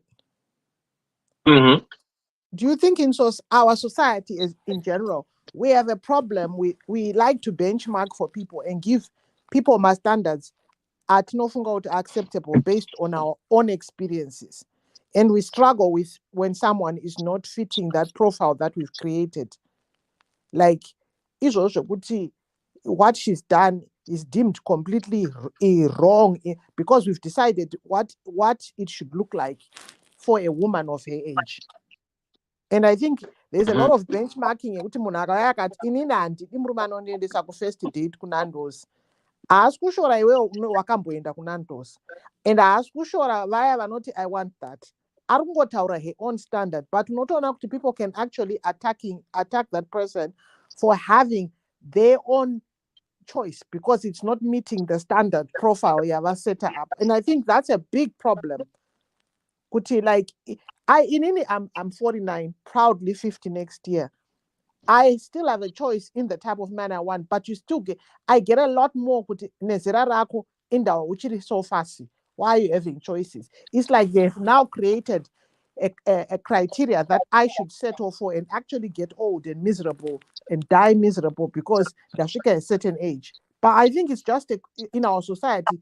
Because society we should just settle.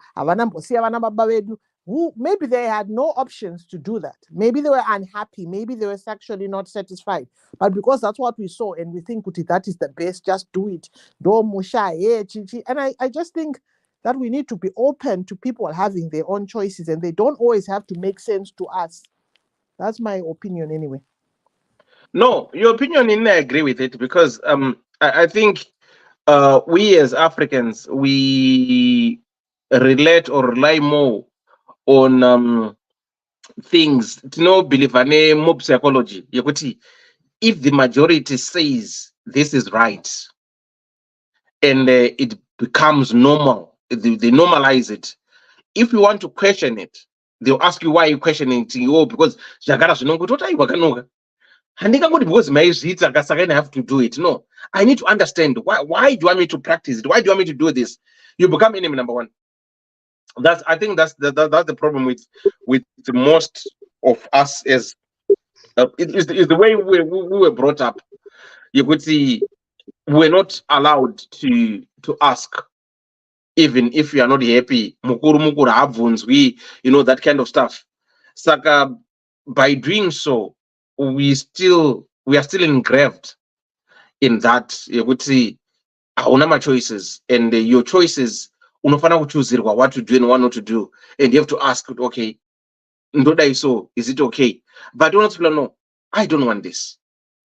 But because ndo zvinoita isusu kwachimonyo, saka you have to follow suit, you have to do this, ukadaro you become enemy number one. Saka I feel that we still have more of a long way to go, and we need a little bit of like trying to tweak and change our narrative, the way we perceive things, at times the way we do things. Culture is not bad, let's be honest, but in order some adjustments, in order some tweaking, in order to be modernized, in order to be amended, because we evolve as people. We takabva kunembe achapfeki nembe, takwira ndege, kudhara taifamba netsoka, taifamba netsoka takapfeka boots. But tikada kuti let's stick to culture, kuti tinopfeka nhende shure nembe chete kuvhara mberi chete, hakuna chaita zvo. Vakadzi mazamara pachena, hakuna chaita zvo, zvese zviri pachena, hakuna. Why? Because we're evolving, we're moving on in time. But there are certain things that we need to sit down and say, okay, now let's change this narrative. Kudhara vakadzi vanga vasikagadzikwi mumatare, vanonzi mumatare ndeye varume, vakadzi vanofanira kugara panze havaiti. No, women have got brains. Women can talk sense. They've got brains. They don't, as much as people might think with my equal rights, ask my equal rights, but kungoti pazvazvineka kudzvanyirira. Waifoti mukadzi afunga nodhara, mukadzi ainzi anofana kukwanisa kunyora tsamba chete, achaenda kusecondary school. Mukomana ndaifanira kuenda kusecondary school. Mukomana chinenge riri demo, hapana charogona. Apa musikana brilliant aigona, but no, hanzi acharorwa, saka hazvina musoro. No, we have changed that. Now girl child empowerment, mwana kuenda kuchikoro, musikana kufunda, kuita kuenda kuuniversity, they are becoming lawyers, they are becoming engineers, they are becoming pilots, they are doing what most men can do. So we have got a woman, I don't know, I've been married 5 times, and the reason why I'm leaving my marriage is because I'm not happy. If my man gets broke, if they can't provide, I'll tell them, no, I can't be with you anymore. I'm leaving. This is me, and this is what I want. And then that's it. And handisuregera kuroorwa because ndakasiya. No, ari kuroorwa enda achitoenda zvinhu zvake zviri kutongoendeka, but it comes like munhu ari weird in the eyes of our society, which we cannot accept. Kuti a woman can get married 5 times, but a man is allowed to marry 100 times. Ndokwanisa kuramba nhasi ndotiza ndorora mukadzi dewa wakaipa. Why is it kana ari murume ari kuroora vakadzi 5 akaramba waendesa mworora, it's fine. But why is it mukadzi akada kuroorwa waka 5, it becomes something else? So mukangoni balance ipapo kuti murume anobvunzwa kuroora as many times as he wants, no one will question him and no one will argue. But mukadzi akanoroorwa as many times as this man is married, it becomes a problem. Why? DJ Magic makadi. Tiripo muri sei mukoma? Mushe kola wakadi. Yes, Deo. How are you? Kola, you speak before DJ Magic, then Magic goes about it. Right. Kola, what's your take on this one? Panagada rangada bvunza. Ndandangopindura question yenyu. Okay. Yekuti vanhu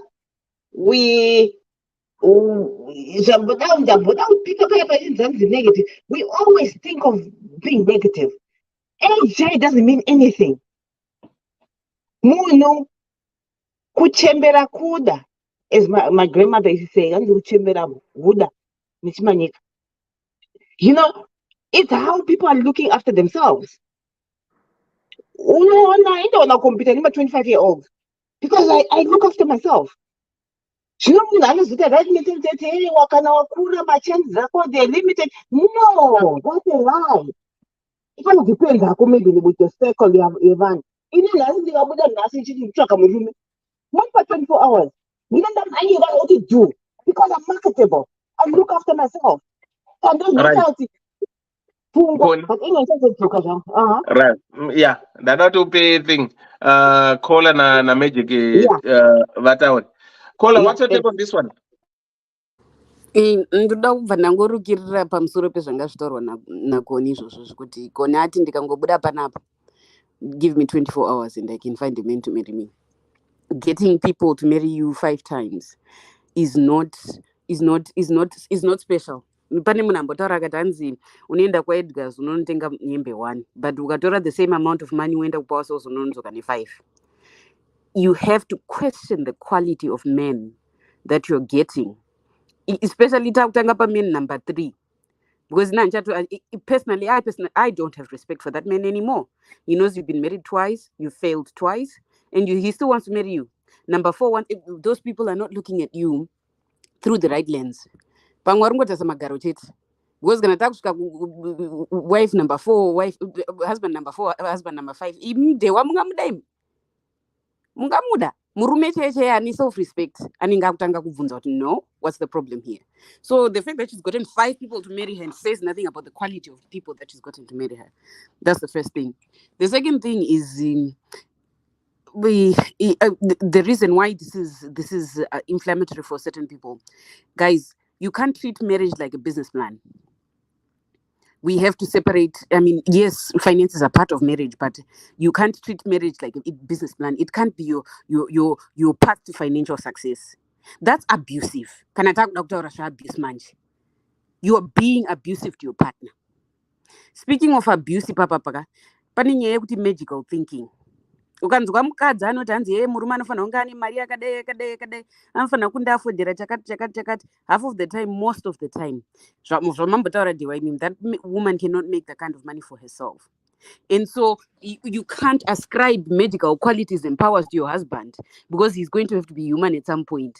Ndopa unopedzera wabuda. Which brings me to the next point yekuti imi ndikauya panapa ndikati guys, I've had 5 businesses and I've filed for bankruptcy 5 times. Mirai ndikudze advice about business. How many of you want to listen to me? None. Exactly. You usauye panapa uchiganza kuti I failed 5 times. What answer? And I'm the one that you should listen to because I know best. No. And then pane nyaya yanga ichedza kutaurwa yatadza kunzwisiswa pane at least ana madli wayo I think we're trying to explain it. That brings me to the next point here. Standards, whether or not we approve of your standards is a whole different issue.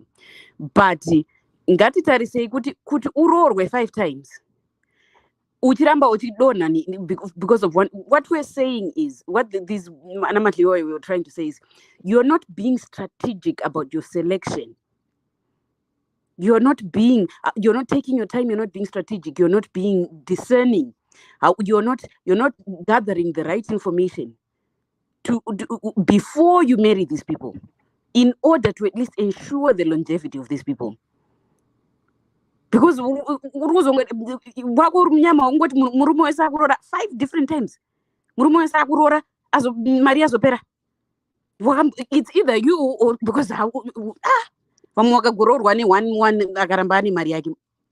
Chances are that because you're so superficial, they give you the superficial. Zvozopera because they can only sustain that superficial for so long.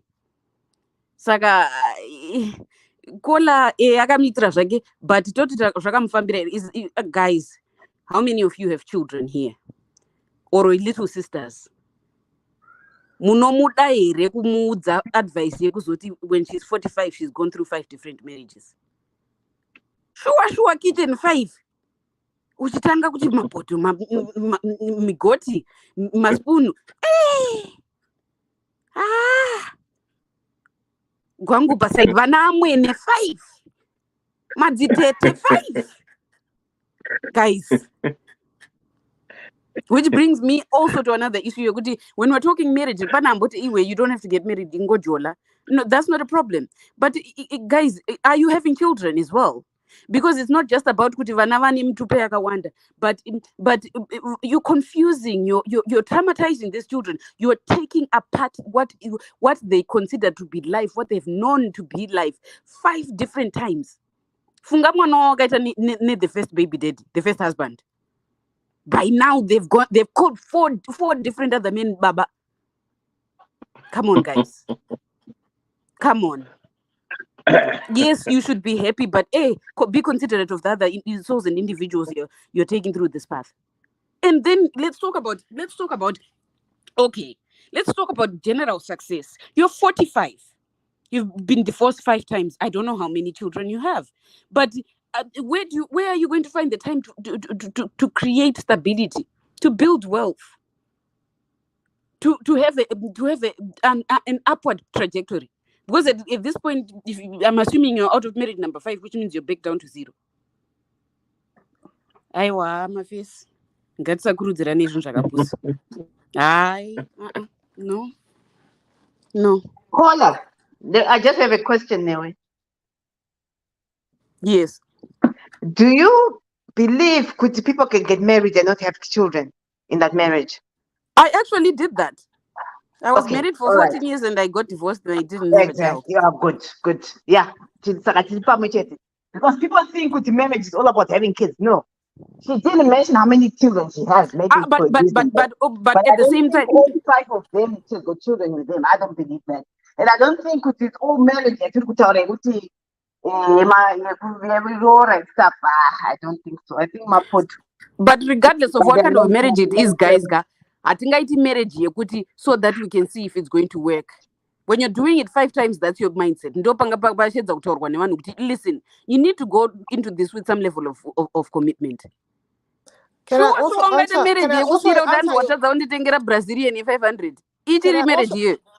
also answer your question about advice from a businessman and a business? You gave that analogy. Go ahead. Only if they are willing. Business lessons on how not to fail. Marriage marriage 5 only times. If they I agree with you, but so if that person has the insight to actually look at what they did wrong. No, she's giving you her insight. And you specifically said, would you go from advice from another business? And okay, to answer your analogy and say, yes, I would ask them, what did you do wrong so I don't do it? So she doesn't think she did anything wrong. That's my problem. She did. She did. She compromised. She's proud of her decisions. She compromised her happiness. She said, I left the marriage because the man wasn't working. I was not happy. Then she said she left the other marriage. She said, life is too short. Be happy. So she's teaching people to be happy. Choose you. But therefore she's not by saying that she's not advising on by saying that she's not advising. By saying that she's not advising on how to succeed at marriage, she's advising on how to fail at marriage. She's advising you. If you listen very carefully, she's advising you. Kana urimkazi, ano farira zvakanaka. Don't settle for muna singakupi. She's giving you advice. If you listen very carefully, she's telling you to choose happiness. Do not settle. What she did in all these situations is she settled for things that did not make her happy. That's why she came out.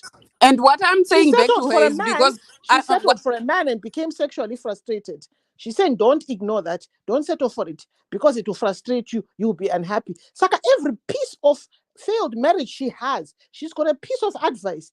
If you listen to the lesson she learned from that, for her, she undermined the value of having Munane Mari and went ahead and married, and it failed. She married a man who was not working, thinking kuti love will conquer all, and it failed. And she married a man who was not performing in bed. So she's telling you guys, don't do this because you end up married 5 times. There is a lesson to be learned there. It's just your choice. But actually, do not settle. Hapana zvokuti love will conquer all. That's what she's teaching us. But we are choosing kuita character assassinate her. But my lessons are akatowandisa. Businessman okay. business akafoera achakudza kuti zvandikaita I ate my profits, I did this, and the second time I opened a business zvandikaita ndakaemploya hama dzakandidai, the third time pandikaita business ndakavhura area ndisina kuita market research. Achakudzidzisa my lessons. But you can choose to say iro irombe rakaita mabusiness for akafoera. It's your choice. Okay, maybe I can answer you this way.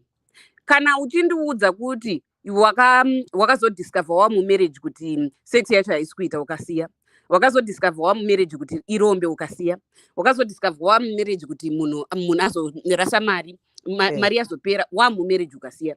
What you are telling me, if we bring it back to the business analogy, is that you didn't do a business plan. You didn't do a trajectory. How many virgins have done a business plan? No. Exactly. If it was going to be that important to you. So she's saying sleep with the guy and make sure that the sex is good. I am saying that you should make a decision. What's important to you? And make sure that that person has it. But Mkoma Benford made a point about marriages evolve. And you should be prepared for that. You didn't. But no, you can't be prepared for involvement of someone's personality. You can't prepare. I'm a divorcee. I can tell you. No, but you should be prepared for the possibility of a financial downfall. Prepare for it. But you should be prepared for the possibility of a financial downfall. And you should I am saying you can't prepare, kuti I must be prepared for my marriage. But you can prepare for the fact that munhu anogona kupererwa nemari. How? Angatanga nayo. You just know that it's a possibility and you should be willing to be committed through it.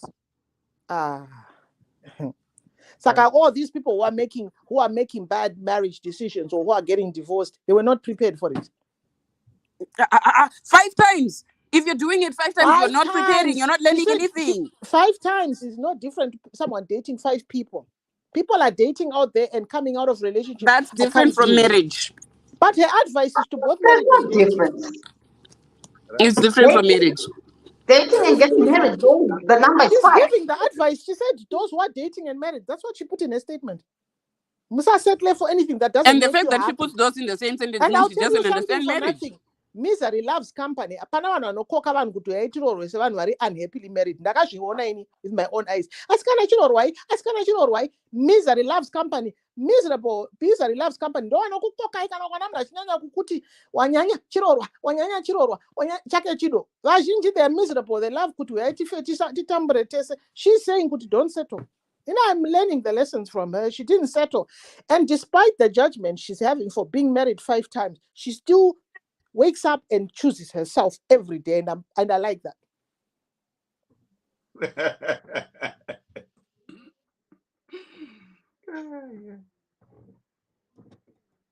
Kola, the no DJ Magic. Ipa yenyu DJ Magic.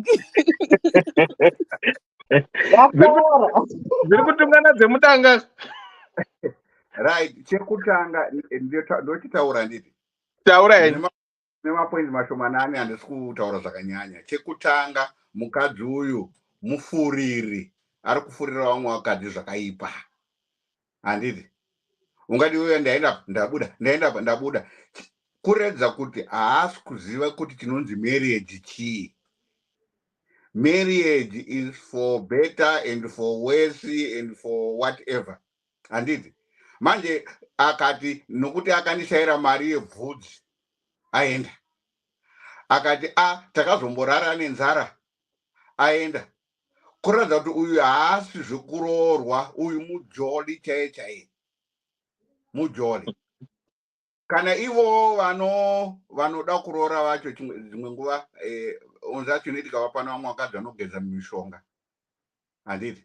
Kana kuti anonaka here handizive because 5 times vanhu vachingopenga naye pane zviri kuitika pamwe injuzu. Saka advice yangu ndeyekungoti ngaaregedze kufurira vachiri kuda kuroorwa. Ndo advice yandingangopa. Okay. Lynn and Chief Sadrik Murizei. Dewa, ndasanda pedza Yes. one last point. Okay. Right, ndambonzwa kuti umukadzi akaroorwa 1 2 3 4 5 6 times tingamuti chii? Tingamukwanifaye kuti kudii mukadzi uyu ari kuti apa aenda abuda, apa aenda abuda. Handidi mwindiro inoda kuti tizive kuti anganzi chii, tingamukwanifaye kuti chii. Handidi, but zviri kuitika kumukadzi uyu ka tingangoti pambi. Handidi, nokuti kuvarume kunyangwe akatoroora 4 or 5 times haambonzi pambi, because anozosvika murume pakumakiwa nekufetera. Zvino uyu anenge ajaira manje haachakwanisa kugara nemunhu waani. Maona manje, saka ngaarege kupfuurira vana vadiki vari chiri kuda kuita zvekuroorwa. Hapana leseni ngaudzidzwe nevanhu yaungatoti tazodzidza handatodzidzawo something zvide iwewe. Hapana leseni iri kudzidzwa apa. Ndapedza. Okay. Sheriff Mubaraki Murizei. Chief Sadiq. You're right. Zviri sei vedare? What's your take on this one? Sadiq tiri right. Pane chinhu chinonzi habitual offender kumutemo. Kana munhu ukakanganisa ka1 havanombokunzwisisa. Ukaona wakuramba wakuita ichi vanobva vakunyorera tsamba kuti an habitual offender. Saka zvakangofanana nekuti mwana, tongoti mwana kana mwana musikana akamitiswa kekutanga togona kunzwisisa, but ukazoona akumitiswa kechi2 kechi3 achiramba achimitiswa ari pamba, rera ndova dambudziko iroro. Zvakangofanana nezvatiri kutaura, nyaya yatiri kutaura yasivava. Munhu atori nedambudziko iye zvokuti anofanira kuti azvivheneke aone kuti anoziva here zvaari kuda, because angoramba uchingoita mamistake kapese pese.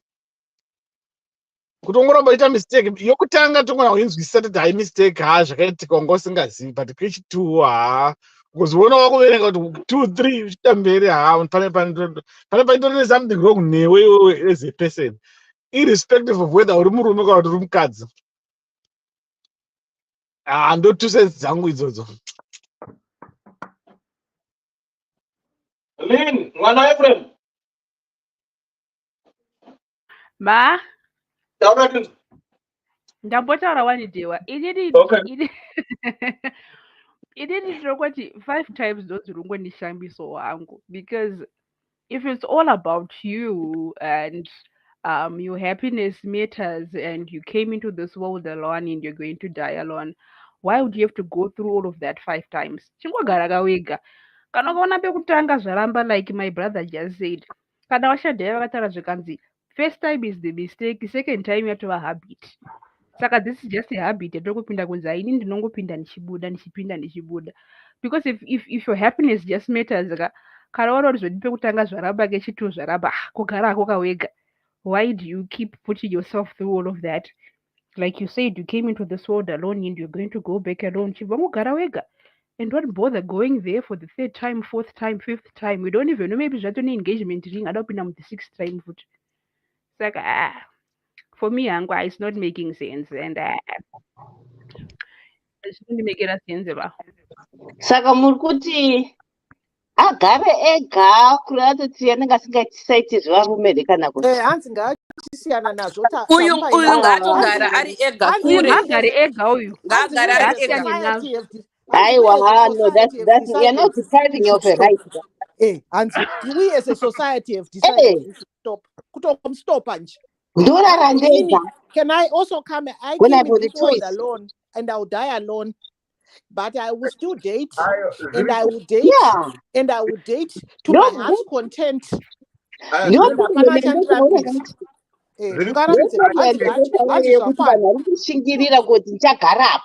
know, it doesn't matter. But as long as you're careful in how you do it,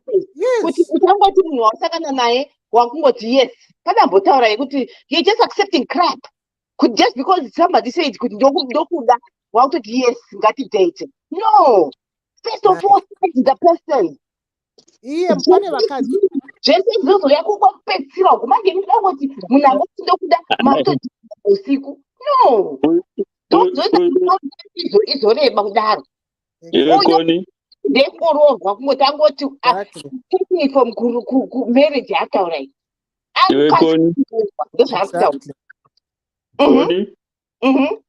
Idzi imbeva dzokubhawa hadzitogwi kundoitwa muriwo kumba idzi. Pwa inovhunwa mumunda yodyiwa yoperera munzira. Inini hangu the other way I look at it is hanzvadzi yangu ikati vatete ndauya nemuroora. Hanzvadzi yangu ikati vatete ndauya nemuroora. Ndogara pasi nemuroora ndigonzwa history yakadai.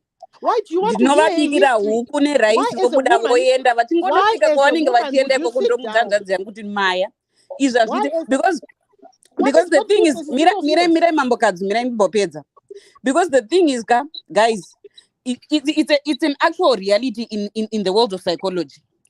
Ukaona uchiita problem na everyone uri wega, then the chances are that you are the problem. You are the common denominator in these 5 marriages. Might be her soulmate. Your brother might be her soulmate. You are the common denominator in 5 failed marriages. Something is wrong with you. Your brother, number 6, might be the man of her dreams. She might finish. Because listen, Inini, I don't see why as a sister I would sit with my brother to ask him about his girlfriend's history. Iwewe history, brother yako, how many women? Kuna wakadzi that have been married once. Exactly.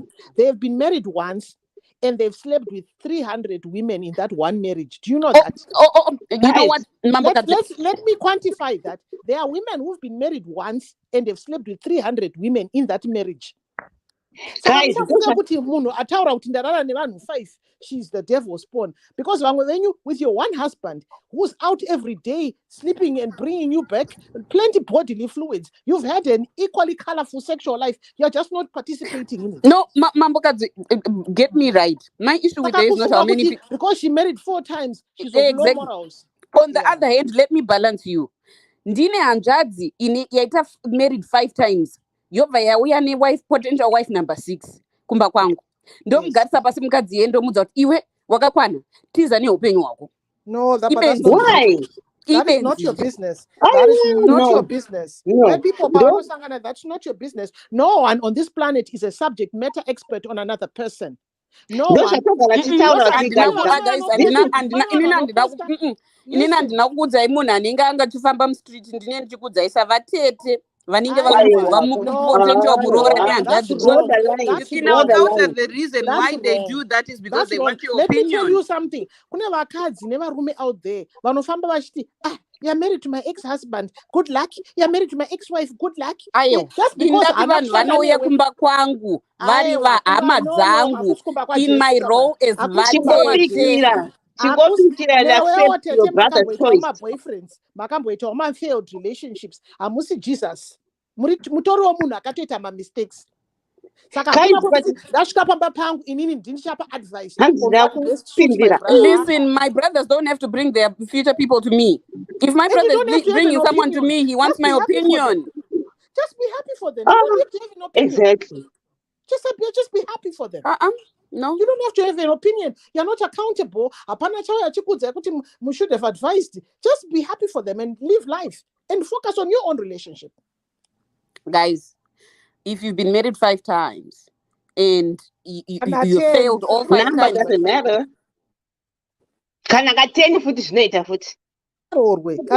If it hurts nobody, it doesn't affect you, and she's able to move out of that situation later. Problem.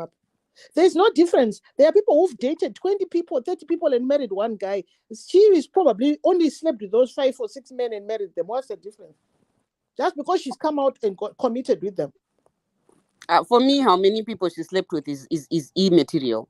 But the fact that all those marriages have not worked out, and then she's from her tone in speaking, she's actually proud of it. She's not insightful in terms of you know what I might be proud. wait Why would you be saying your own choices? She's proud of the fact that she's come out of this marriage. I see nowhere where she looks at herself and thinks, in what ways could I have contributed inini wacho into the demise of this marriage? This person is not mature. She has no insight. She doesn't look at herself in the mirror. Pusaka, all right. In the example which one's in bedroom, what contribution did she make? Nothing. Mira ndikuudze nyaya yemubedroom asikana kana pane munhu kana pane mukadzi akapusa mukadzi anosiyira murume kuti anzi mubedroom hamusi kufamba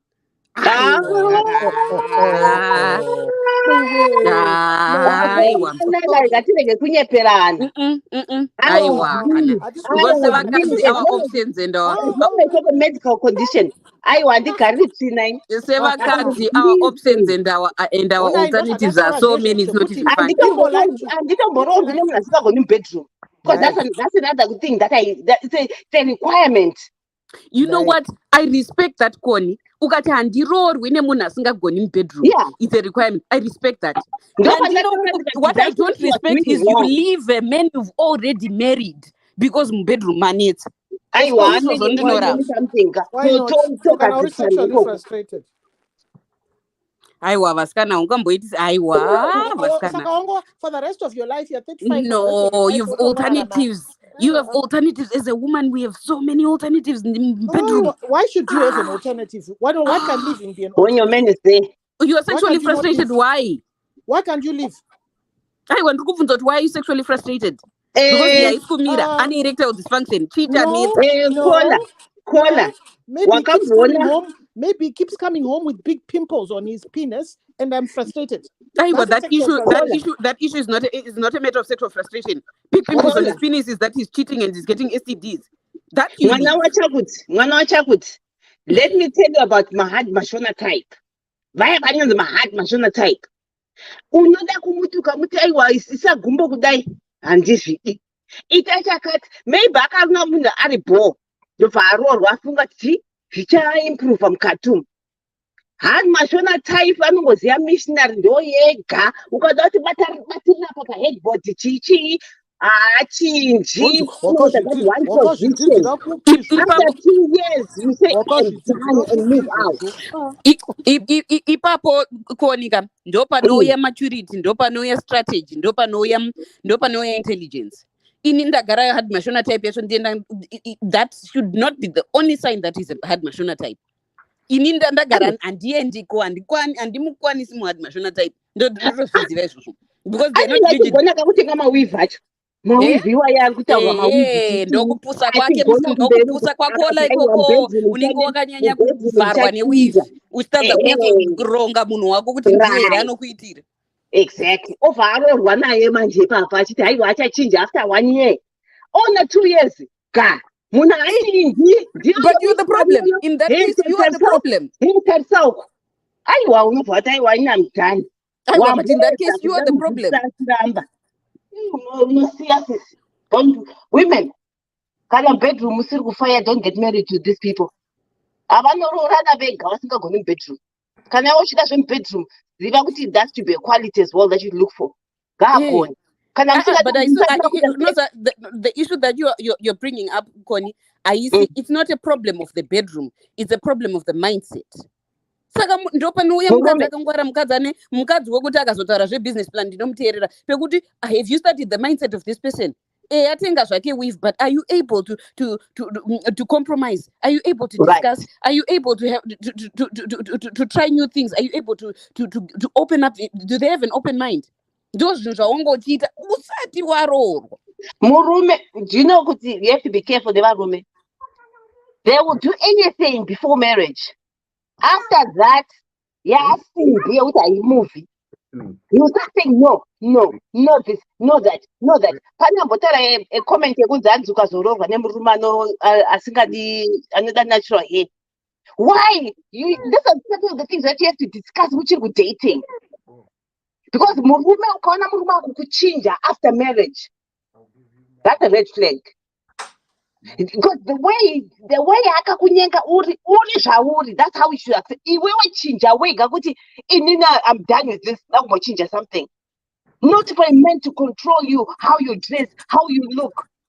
Anogota anodanatirawo yedi anorikama. Vanhu tiri kungobvuma kungoti wadiwa nhasi wautoti yes, no. Look for these things before matombodanana, before matombojazana. Those are things that are important. Because once majazana wakamuita blinded. Otanga kuti haita kunobhadhara mari December uno, December uno wakadzivana vasikana vakawandisa chaivo vakapromiswa kunoroorwa December uno. But for so many red things I have to ignore. Izvi zviri kutaura nenyaya yekuti kwanzi asingagoni kutenga wivi. Kana iwewe uchimwa mazowe imba mako, handiti ona murume anoenda kuti hataiwa mazowe because mazowe anotidhurireka. Kune imwe inonzi Lions, inonzi chipi kamaka mazowe kamakadrinki kakachipa chipa kaZimbabwe. Ndio kanenge ndo katomwa mba. Ibvo watoziva kutoti no, hausi wako usachinzwe wakaita 10 years uchitengera wega mazowe. You can afford it. That man should come and start from there, not to change you. Unless they are compromising with vana, that's when you make a compromise. Not for a man to come and change your standard. Ladies, no. No, don't settle for less. It's either equal or higher. But konungaona munhu anonzi anochinja after maroora anaka. But my interactions enyu muchidata munenge madata for how long? Munhu akaita how long akavanza who he really is? Varume kana 5 years. Kana 5 years chai. Kana ari murume wekuti let's say anoda ngati sechiko. Kana ticheni even going to my clubs. He can do it for 2 years straight asingaendi. One day I'm going to fuck this. I'm doing what I want to do. Over time of 20. Can't control him. But he was hiding it. Don't look at room. I don't know. But I don't know. I think people need to just have that experience. I don't want to put in a comment that I'm good. I'm the no. Because you think those men don't exist. And you think it will take you 10 years to look for it. No. Murume, I don't know. There's always that thing. Mega. I think Maruma will not to you. I'm not going to faracha. And then they approach. And when you pull out, will they get the guts? And change your circles as well. Do that to move it wako. Majaira kunyeperana kwanze varume vese vanohura. No, if you tell yourself kuti handiti murume anohura, then look for a man anotovigana nazvo kuti hazviti zvekuhura izvi, haati zvekuhurirwa. There are men like that. Kuno kuti how many Zimbabwean men vari mujeri right now because mukadzi wacho akachita and then they kill the wife. That means those men, they exist, but you guys want to settle for this. Hey, chichi, murume, hey, ndagara naye 30 years, that bastard, it doesn't belong in your life. If he can't, put mama serial cheaters, and the one thing I've noticed about my serial cheaters, they always look for a woman asina tikati chigo. I know what to Masiro cheaters they will never come for such women. My parents are Dova rume wano dakunye nogara ikoko zati mukadzi yango nikamuhura zvakadii hapana kwakuenda. We must change that. As I just want to point out zvangu kuti munyori uyu anoziva here kuti dai akanyengwa naBarack Obama aimuramba. Because mukani vanoziva story yaBarack Obama naMichelle Obama, first date yavo pavakaenda, Michelle akanyora mubhuku make akati ndakavhunduka. Motikari yange yakabooka pafloor kupassenger seat nerust. Asi Michelle aiona munhu wake achinzwisisa munhu wake achiziva kuti no, Kushaika kwemari patiri panapa, but munhu uyu ane musoro, ane potential. But That's the kind of potential thing that zvinezera kaizvo, zvinezera zvepotential. Ungati inini nezera rangu chiri kutsvaga murume achiri kuita figure out his potential now. Aiwa, zvinongoti kana ma 1920. Aiwa. At 45 ndotsvaga murume ane potential. Aiwa,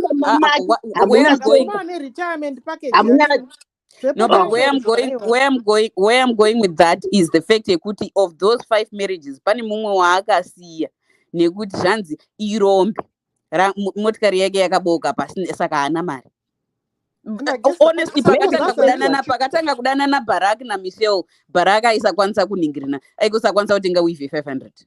Ndochokwadi. Yeah, because he was a student as well. He was a student. I want to marry. Chikuru, it was Michelle's choice, and Chikuru, it's her choice. I think I'm going to benchmark them. But also look at the ages and what they were doing. My point is, it's not necessarily the choice, but you should be discerning. You need to, you should demand of yourself as a woman. Is choice. The key word you have is choice. She made a choice. Anna patience, yeah, Michelle had patience. But it doesn't mean that Michelle was right. Michelle took her path, and here she doesn't mean she's wrong. We don't have to benchmark for people. They were president out of this or prime minister out of this.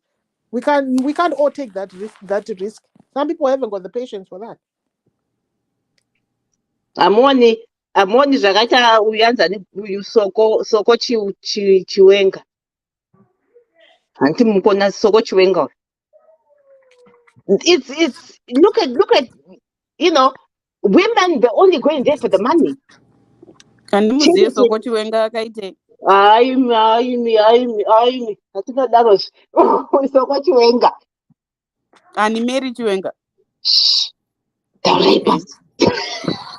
Soko chiwenga nditika. It's the money. What else? No, guys, ladies. From grace. Guys, have you guys interacted with some of these women personally that are married to these elite rich men? Yeah. That are miserable. Yes, of course. But it's the money. She wants a man with everything. But once she's also skapera, nechigubu peanut butter. Uchachikokotedza chikachapera. Kana chapera chishandisa chigaba. Ndakurasa kamubhini. It's the same thing. But guys, I've seen women that are married. I've personally had very close relationships with women that are married to extremely rich men. Mari singaperi. Aisati yatopera nanasi. Yeah. Asi vakadzi vavo vanotambura mumwoyo. Unenge uchitotadzwa zvako. Uchitadza chi? Because it's the experience that you need. What do you mean the experience? You have to have the experience of how business is run. Vakadzi, do you know what okay, I'm telling you, an example of Zimbabwe. If a man is wealthy and as a woman, know the type of business your man does. She knows somebody is another boy. You're putting more money over without a housewife. You're putting good sofa.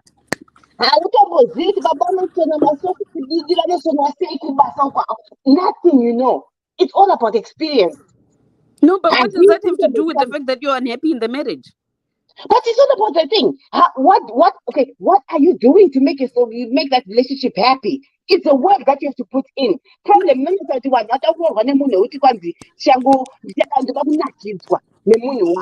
no. Create it. No, they cheat. Vanonyenga. Chika ikoko is because you're stuck at home sitting on a sofa. My way. Koni. Guys. No, Koni. You have to be out. All these things. Activities, then they have to match. That's a clash. Koni. Let me tell you of a story. I know a couple, vairana business ravo vese vari two vaiswera vese kudzokera kubasa nikuenda chaisongosiyana vaidhiraivha motikari uyu yake vaiswera vese kubasa aiura kubasa ikoko murume. All right. Ndokandikutaura kuti hamuna kupanzwisisa. Once you concentrate on the business only, you lose it. What other activities besides zvinobowa kuti ndoshanda nemurume wangu takwenda kumba tese toswera tiri tese that's boring. No, have outings amozi ati munonakidzwa mese. That's what bonds my marriages zvakawanda is the activities outside that marriage. Kana muri basketball players, go out and play basketball together. Nemama teams, marriage will be so boring. It's Saturday. But maybe I'm an outgoing person. I will not love to that person for 1 month. Then I'll be gone.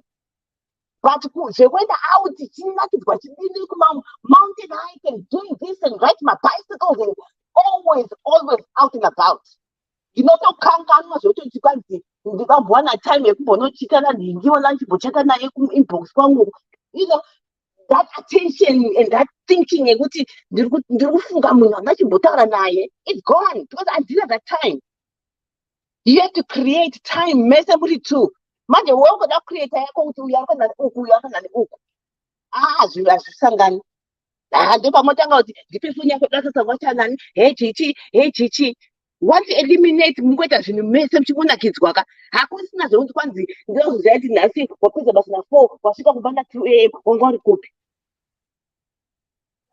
Ivai mabest friends nevanhu venyu, ngazviite zvikwama zvenyu.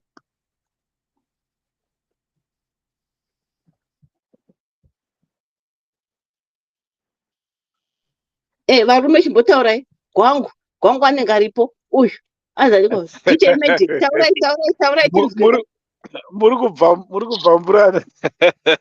Hanzi Koni, how many times?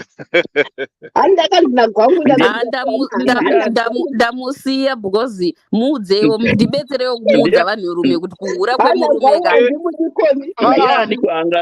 ndiani ungada kugara nechatterbox yakadai kuteme zvako nomutemo. ndopanodakidza gwangu asidia kuti kapohwa 2 for 1 handitori. Buy one, get one free. Ndinoratidza manje kuti kutofaisamba musina imba isina kona ifai inenge itobhora. Ndimboisa 2 cents dzangu panyaya mamuchitaura yekuti varume kudidi. I think chinhu chiripo ndechekuti hatinyatsonzwisisana the nature of men kuti vanhu vechirume vanhu vakaita sei. Because I think a lot of women set my expectations kuvanhu vechirume like because akura. I think unenge wapinda murelationship usina kustada munhu wako kuti uone kuti uyo munhu nature yake yakamira sei.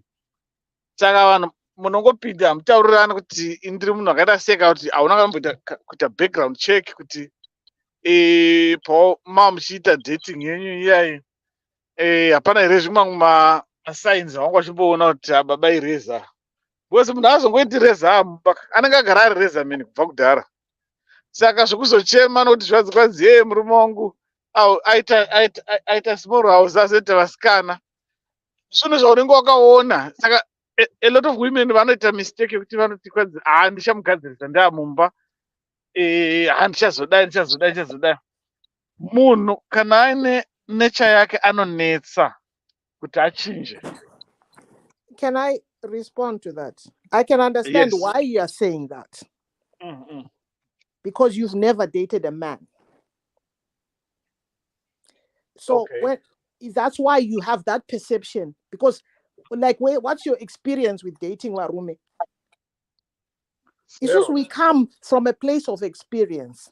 Kuti chikudze kuti murume anokupresentera in another manner yekutika.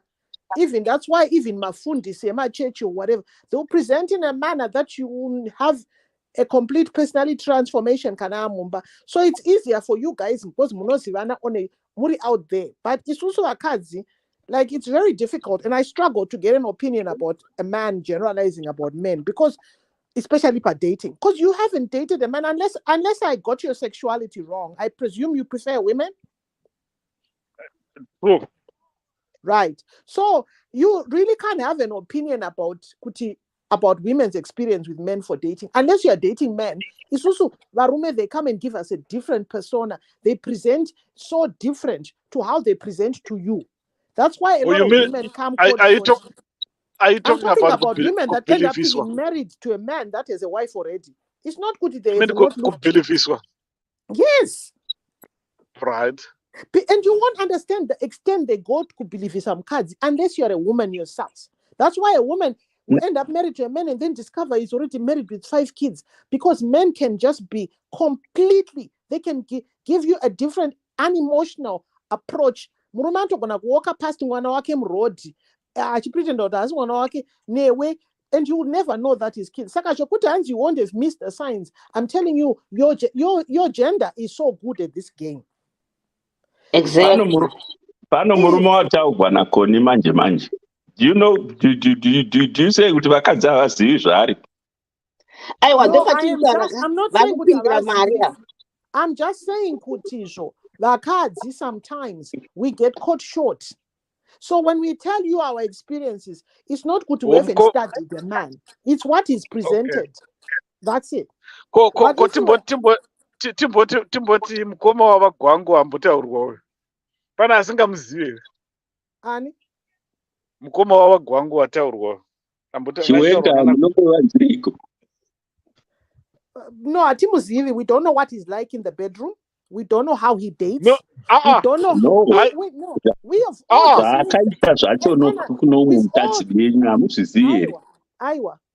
apart from what happened to Mary, what we know after Mary. Before Mary. He was married. I don't know if you know the wife before Mary. I see why in the same way. Munoza mumwe munhu wandinoshama kuti vakadzi tinonyatsofunga sei ndi-honorable. 20 kids later unotoona pane mumwe munhu achaita nhumbi ipapo. Cham ndopatotaura akati vakadzika chinjai maitiro otherwise muchangota raise vana in single family homes. We have to stop this thing. Hashai mumwe munhu achatoita imwe nhumbu ipapa hamboshai. Chamu chaiyo hampana uyo anoita meni. But we have to think kuti ine nyangu kusangana nemurume kana kuti mukadzi akaunzi kwanzi ndarora 3 vakadzi wakupinda ipapo maiwi yaitika kwanhingirikini nhasi chai ndakatarisa kudai yaitika anonzi anichangamire is peaceful. Vaisa post nhasi vakati I've got a guy who's been married twice, he's got 3 children, vana vanema 16 years, what not, he's looking for a guy, for a woman, he's got his own house and his own car, what not. 7 minutes later vakati murume atobaya sorry zvenyu atoenda. Listen, guys, listen. I don't believe kuti somebody who's been married twice cannot reform or transform. I don't think that Munu, because he's been married twice, and that's the problem with women. I've got 3 children by 3 different women. Munova Mamu Jaja. And maybe, you know what, for those 3 things that is made, what is learned, maybe you've got the finer version of that person. My lessons from wife number 1, knife number 2, knife number 3. And he's a different person. But the problem is if he presents with honesty, you don't even want to hear. So you dismiss him. So what does he come and do? He comes and tells you, also Zona later on. Also later. Because every time a man comes and tells you, because they are human. And I believe the chokwadi kuti I cheated and I was out of a relationship and I have 3 ex-wives and they what. I think that you've got an honest man. I'm 55 ndakangodai funge mvaandisiya ovha he's humble mukadzi wake akangomuka akamuramba ndopamunopusiswa ipapo. Inini I prefer hangu anouya achikudza kuti I was weak and I was a whore and ndaifamba mumabhawa ndichirara nevakadzi. I would rather that. because auya with honesty, but amuidi honesty. Munoda kunyeberwa achikudza kuti I'm God fearing. I've only been with 2 women and I'm 55 years old. My first one akadai. Those are I'm a Christian. Yes. Those are akadzika. Kungoti I'm a Christian church vato kwenda. Better auya achitaura izvozvo kuti I've got 3 ex-wives. I would rather that. Those are maybe he's done the work on himself. Ndingabvunzewo here sisi. Ndambonzwa zvichinzi varume vanobhilivhisa vakadzi handiti. Koivo vakadzi pano vachibhilivhiswa nevarume vanenge vari kupi? Chii chinenge chichiitika? I think because vanhu vechikadzi they are emotional. They are emotional people. Ndosaka vachikurumidza kubhilivhiswa. And yet varume brain yomurume inoshanda zviri logical. Zvekuti inotama facts chete. Because unoona kuti criteria yako somurume kuti andoda mukadzi akati. Not necessarily kuti unenge uri too emotionally attached kwaari. Unogona munhu aine zviya zvekuti anoda mukadzi maybe wongororaita bonde naye chete but kuti anzi zvanzi anoita mukadzi wake hadi. Pana varume vanogona kuti zviita izvozvo. Ane certain criteria yezvinhu zvaari kuda chete pamukadzi iyeye. Zvimwe zvese izvi zvekuzogara naye hadi. Ina hangu ndokumbirawo kureurura ndakambobhilivhiswa. Asi ndikudzei because I've thought about it over and over because I consider myself a relatively intelligent person. Saka kuti nditi zvakandishamisa kuti kondakobhilivhiswa kusvika pakadai chii chakaitika, and I've taken a lot of time to analyze that. Mandiyeutidza pamati vakadzi are emotional. The most important ingredient in the relationship iyoyo yakandinetsa kubuda. Ndakadzidza about relationship because ndakashaya. Unoziva pane munhu akatomboya achitaura about a relationship like that yekuti ndinonyatsoziva kuti relationship iyi yamaya iite but ndiri kushaya kuti haipere inonetsa. And the thing I learned was chakaitika ndechekuti unongopuhwa ka small idea ndoda kuroora or something like that. Wotora ka idea ikako mumusoro mako wovaka an entire movie of how this life is going to look like. And you replay that movie in your head as a woman over and over and over and over again. You become, it becomes entrenched in your mind. Panozotanga boda masigns ekuti Maya uri kubhilivhiswa. Hauchagoni because reality in your mind is this movie that you've created. Wegako. And futi ndotoramba kuti hanzi munhu anobhilivhiswa. Handina kubhilivhiswa nemunhu iyeye. He just akangondibatidzira moto chete. Ini ndakuzovesa munda nemusha zvese ndega ndakapedza. Ndakazvibhilivhisa ndega, to be honest. And I grew so attached to that fantasy of what life was going to be like with this man. Kuti ndizokwanisa kuzotenda kuti Maya hapana nyaya apa nekuzoisiya ndakatambura. Because unenge watraina brain yako wega hakwasi ndochokwadi.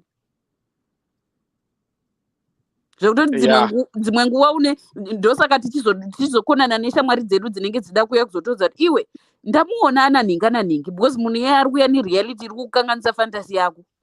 Unenge usingatodi zvinhu zvinospoila movie yako yakagadzira mumusoro mako. That's why muchiona kuti vanhu vechikadzi ukaona munhu womukadzi especially mukadzi womunhu ukaona akuita papoint yekuti akunorara nomwe murume asiri murume wake anenge atoinvesta my-emotions pamunhu iyeye whether kuti abhilivhiswa nechii kana kuti maybe because anga achishungurudzwa nouyu murume akawana a shoulder to lean on. Vanhu vechikadzi havangoiti zvekuti kekuti anoti anobva ati bonde nomunhu except kana iri pfambi anoitira zvemari. But kana zviri zvekuti vari kudanana anotosvika papoint yekuti adanana nomunhu anenge atoinvesta my-emotions ake ipapo. That's why muchiona varume tichinetsekara kuti tikangamwire mukadzi kana kanzwa zvinzi mukadzi achita. Kana angonzi achita chete murume anobva atongoti no it's out. Because anenge achiziva kuti munhu uyu it means tikanga achimuda. Nokuita mistake. But ipapo vakadzi muzvibvunza because munhu iyeye anenge it's the fantasy we build in our heads. Anenge achitozviona ari mainhingi achitoona anenge achitoimagina life zvainenge yakazoita. On a daily you play that movie in your head so many times. And then you become quite literally addicted to this possibility and this person. But muzvibvunze vasikana kuti pamakambobvi to be honest munhu wacho anongokupa matches chete, anongokuvesera mbichana, the rest you do to yourself. Chokwadi ndechekuti ma-red flags tinomaona tichiignore. Ma-red flags tinomaona. We just don't want to admit. Inango example yangu yandikapa. Kana uchida kuona munhu akapesana nechokwadi asingadi kutaurirwa chokwadi achinyengwa, munhu womukadzi. Oh yes. Indakazoti kumudza kuti ndina madhongi 2 mheri najeke neng'ombe 1 inezamo. Aiwa, muudze kuti ndine famu rizere ng'ombe dzendiri kutoenda kuindisa cold storage. Oh my God, they become so happy. Aiwa, mukadero munenge mawanza mukoma gwangu. Zvinongonzi ndichamboenda kufamu. Haritaurwi kunzi ifamurani.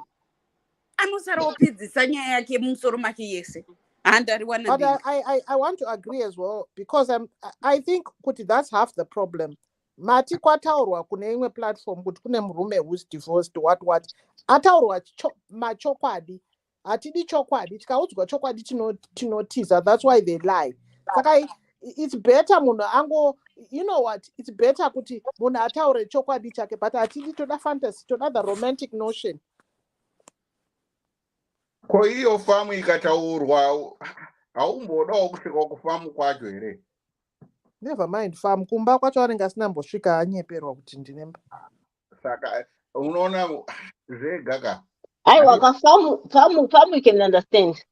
Do you know kuti takavisa kura generation yekuti vanhu aifamba nemakiga dzemota vasina mota dzacho because makii kudhara emota aichekeswa muna first muya onochekesa zvake makii emota. Saka unokatobhilivhisa oona munhu zvako auya zvako murestaurant osiya zvake oisa makii ake patable apa abva kukombi zvake kwanika zvakambowana mukomana anofona kuti hesi muroora wamai vangu ndoda kuti utaure natete vako. akatidyirawo nesuwo indaifoneswa nasisita yacho ndiyaifona tete hanzi yangu ndakura neni akauya kumba kwako akabika onzi wakaramba uchibika uchidai ndichakukanda mukicheni kicheni yacho anayo. Wakaiona kicheni yacho? Aiwa, taibhilivhiswa kani ekubhilivhiswa. Varume they're good at it. Kuona zvako kona anofanira kana chidrink chakati achakutengera kana even chocolate anokutengera chocolate every time we meet anenge akubatira chocolate iyoyo kutobhilivhisa. It's small things, but many are very good at it. But if you take it, don't say once unaona munhu wachoka chinga uchinjawoka ramba uchitoka zvi manje ndinobvaona 2 months down the line hachakunuzvita for chocho unozviya ndakati nengo abhadhara mamombe dzake in a walkout zvatanga dhewa kuti tanga uchimufonera na 6 am every day paunongoregera ndikatoti asi wafa ndotobva ndafonawo. These are some of the things I think. It has to be a pattern. Kana ndichifarira murume anonzi masaja muso unozoti warora hauchaiti kumasaja wakaneta wakadini ko unoziya sei kuti ndizvo ndaita ipamba ndakarorwa newe harume unotumirwa song onzi isong saisa paplaylist hanzi chasa paplaylist wemuchato wedu.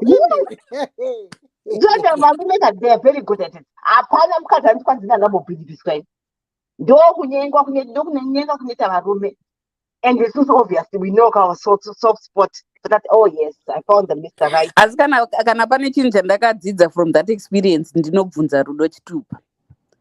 Handirege kubvunza rudo chitupa. Inini kana wadanana nini unotoita laki kana ndikasatokutsvagira private investigator chaiyo handinokufurufusha. Yes. But you see, some of the other problem is I've seen kuti sometimes women are put in a position where they don't fact check because tinenge takutya kuzoi zvinotaurwa nana mukoma kwangu akanotaurisa aka ina handirori zvakadai.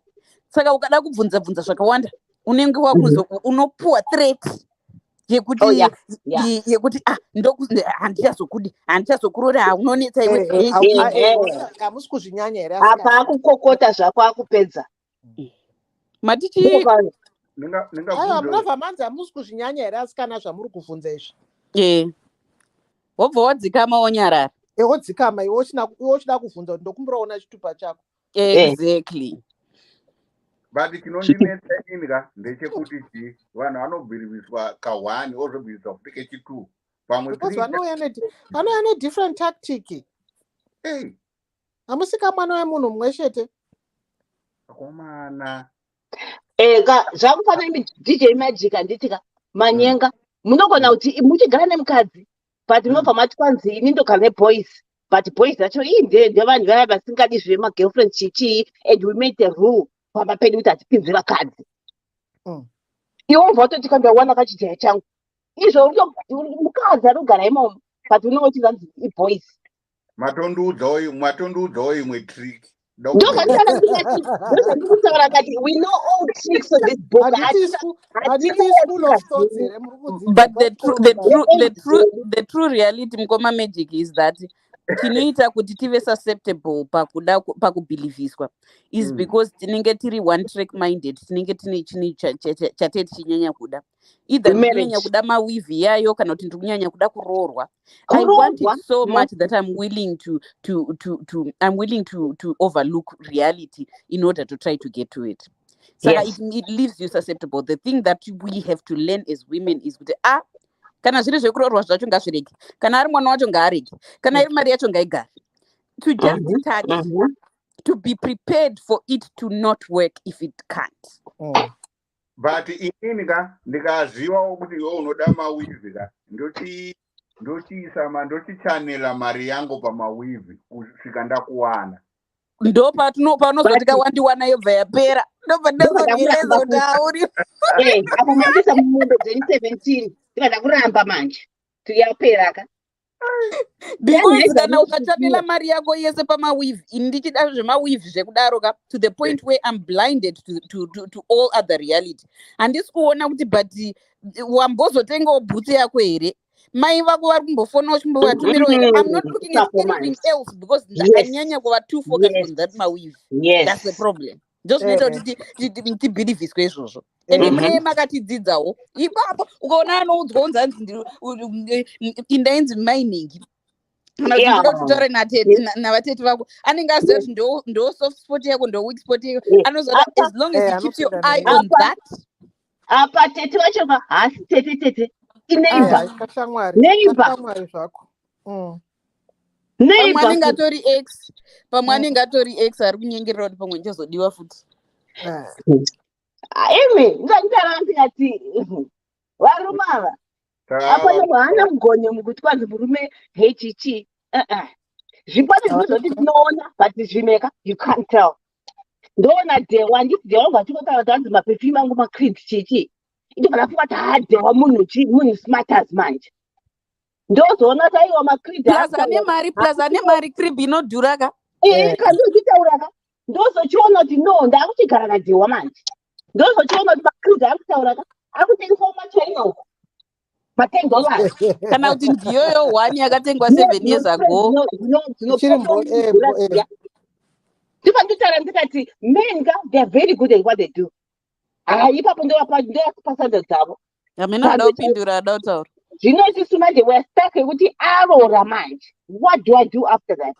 Saka munyori uya abva tichi ladies don't settle, move out. Kana waona kuti hazisi zvawakadaka wakanyeperwa rova marati which I totally agree with them. I want ndoona kuti creed dzako ndedzekuuyoko aiwa wakandinyeperwa.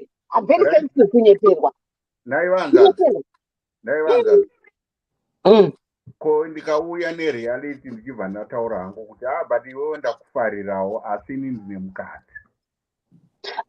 ndobva ndachiona inini manje quality yangu kuti handidi munhu ane mukadzi ndo ndangokuudza kuti no hazvidi zvotopera simple zvakabarika kana kuti munhu ane munhu wake ndoichadei pane munhu wemunhu. Saka munoda munhu anokubhilivhisai pane munhu anotaura chokwadi. Aiwa kana ari single ka ndibhilivhisewo zvako hako ndibhilivhise nezvinhu zviri it's like kundibhilivhisa nezvinhu zvisiri important. I don't mind.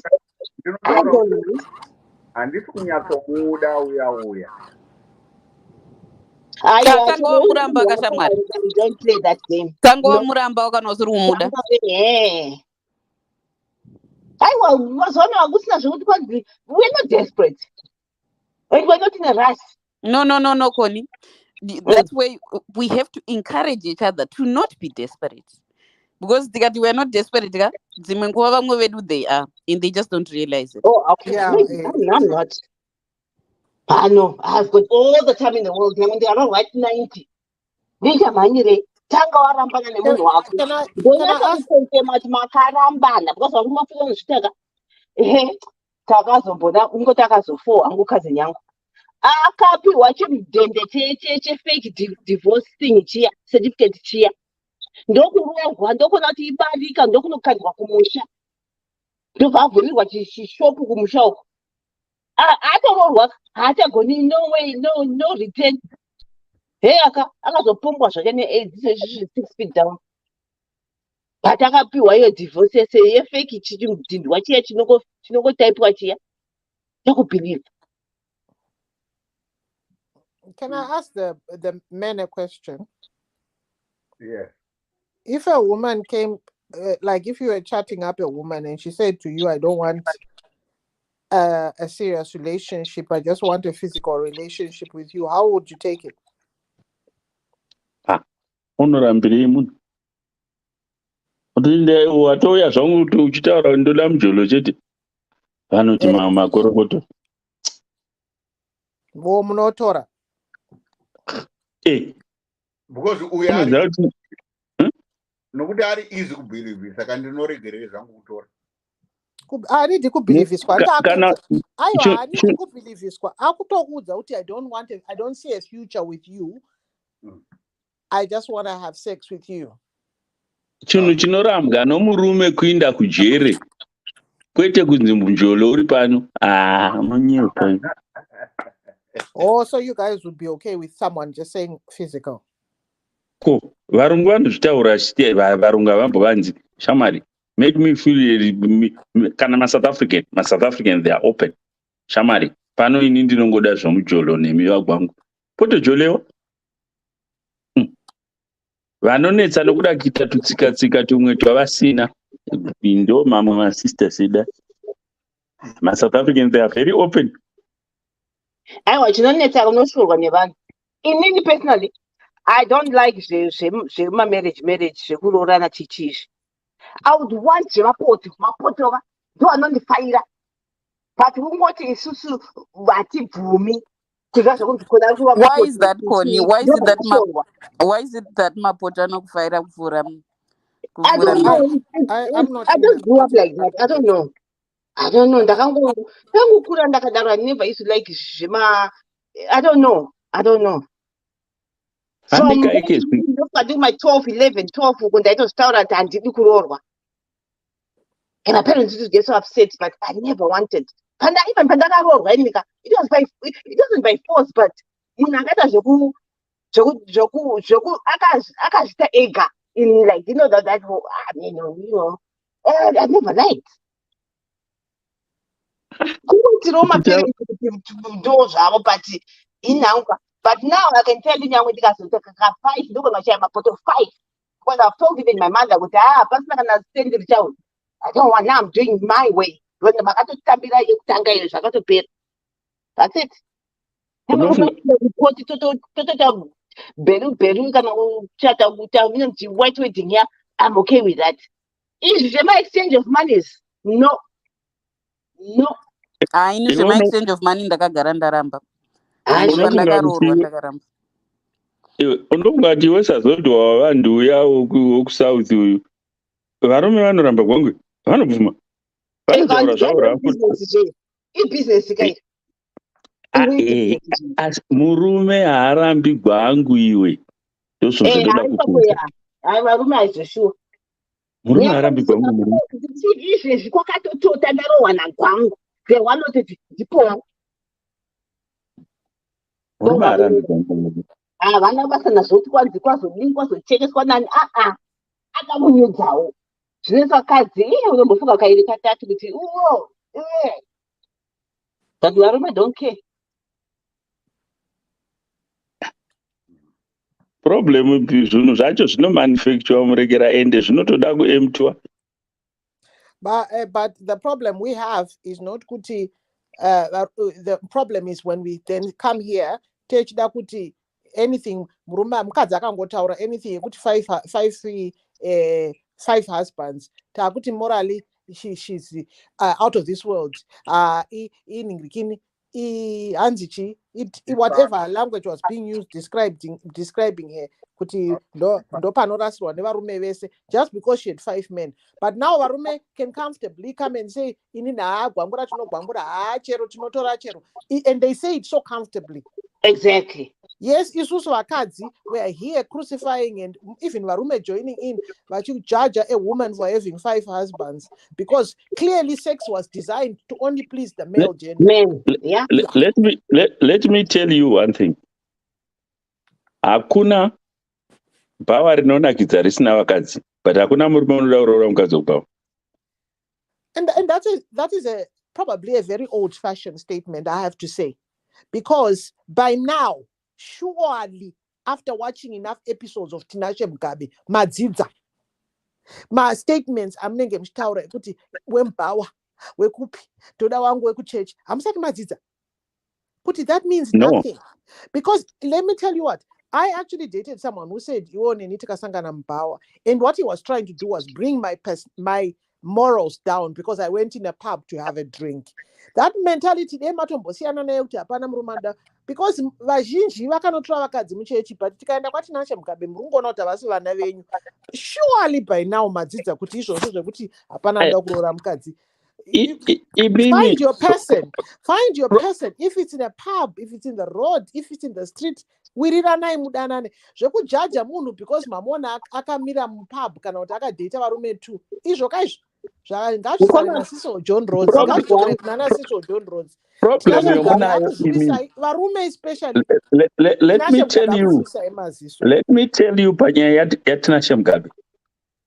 There is this saying yakagara iriko kubva pasi chigare, gomba harina mwana. Vaizviziva kuti kunougwa. Don't think isusu tine mentality yekuti madziteteguru edu anga akapusa. Vaizviziva kuti kwaiugwa. Kudhara time yatakakura isu, waiti ukaona chinhu uri kumombe kuyaona mai nhingi nababa nhingi vachigwangurana. Zvazvisingatauriki nenyaya yamakudzigwa atakaitwa. Kwete nokuti vanhu vanotora marekera, vanotora mafoto vanhu vachigeza, madzimai ari pagwiza achigeza. Kwakusina zvo. I still remember umwe munhu akabarwa achinyenga ng'ombe. Angatova murume mukuru, I think it should be 1954 muchinda iyi. Akabarwa vakomana vacho taifunda navo tosi chikoro. Do you know kuti wakaripiswa ng'ombe inotsika? Because vakomana vakati uri kuitei? Ndanchida kumwa mukaka. Uchimwa mukaka ng'ombe nezamu. Wakandotongwa akaripiswa. Kudhara vanhu vaizviziva kuti vakadzi vanohura. Chihure chachisiko zvezvizvi chachiri a sort of dignified.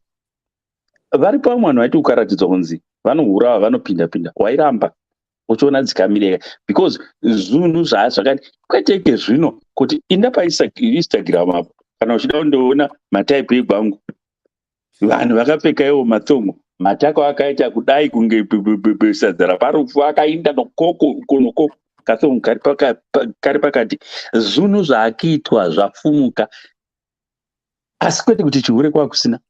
Statement yekuti gomba harina mwana means a lot.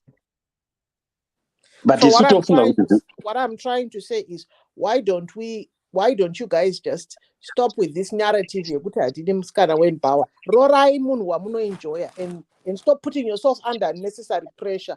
Yekuti hanzi andidiwe mubhawa ndoda wemuchechi ndoda wakadai. Why are you guys still doing that? Because to us, Marco, you are coming across a little bit not so clever. Because tikukutarisa ititi, don't you learn kuti zvekujaja musikana because she went in a pub or she went into a club?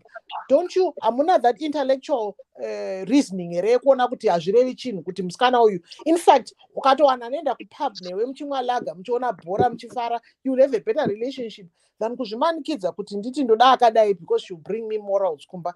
Amudzidziwa, hamusati mane kuti hamusati ma open minded enough to know kuti it doesn't make sense. Now murume anototaura kuti handidi mukadzi wemubhawa, isita kutomutarisa kunge dofu. Ngoma kwangu. Imi because amendi kubhawa, that's why muchidaro. Because vanhukadzi vari kubhawa vari kutobhiskwa nevari vachirohwa. Mbhawa imomo. Asingaendi kubhawa ndiani? Imizve. Kusamwa doro, it doesn't mean to say I don't go to the pub. Aiwa, ndati kubadoro, ndati kupinda mubhawa.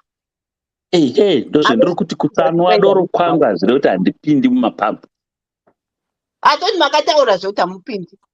Yakangoti I'm either at home or at work or I'm on vacation. But hazviri kuti handipindi mumapub. Kutozviona sekuzoitika mumapub. You find me either at home, at work or on vacation. Saka tikatika mumwe henyu dora mupinde mumabhawa. But anyway, ndoti varume vanotoda. Ini ndakabuda mubhawa ini. Proud to say. Ndakabudiswa mubhawa ndikanorovheni. Doesn't mean kuti munhu anopinda bhawa like you say kuti hamwi doro. I never used to drink. Ndaenda kubhawa for the music and I still love music. But ndakazoti ndakuchigona kuchiafudha manje ndakati system yangu yandinopanguridzira mumba mangu. That's the only difference. But ndichiri mubhawa because mumba mangu ndikona muita mubhawa futi. Maona. Ndakabuda mubhawa ini. Handinyari. Vanoziva generation yangu kuti ndakajamba maspika marare muya. But ndichibuda mubhawa ndichienda kumarriage. Zvakazokonawo hazvo kana kuti angariyoye that one is those broke guys. Ko isu ndisu taitojambisa vanhu maspika ka. Maona manditi mitika I'm sure kuti vamwe makati takambodhuma namagaro padance floor. I don't know, but aiziwo kana tape dziyana teach my child ndoonana ndo vanga vari squad dzedu idzodzo. Kufunga kuti mubhawa it's bad. No. Bawa zvotipinda muwanda chii, muwanda by crowd, muwanda noise. Inhaundurwe noise because nzeve dzangu dzikanzwa kuti kidhingi. Shamila kubuda. Saka, sele kuti kwanzi, mukadzi haarorwi mubhawa, tienai nazvo. Unotononga kapizi yako chete yakanaka zvinhu zvai. Iri mubhawa zvai. Kungoenda zvake kunoona mumwe mumwe anongoenda kungonogarawo kungoobservawo. So pana munhu anoda kugara anenge agara kubva kuya akatarisa kuside kwedance floor anenge achingoobserva kunakidzwa chete. So it doesn't mean kuti it's bad kuroorwa. I mean munhu anoenda kubhawa haana kushata. Bhocha isakoni munomuramba ini mukoma gwangu asi munhu manje koni pabhawa. Haiwa zvakoni bo. Yeah. But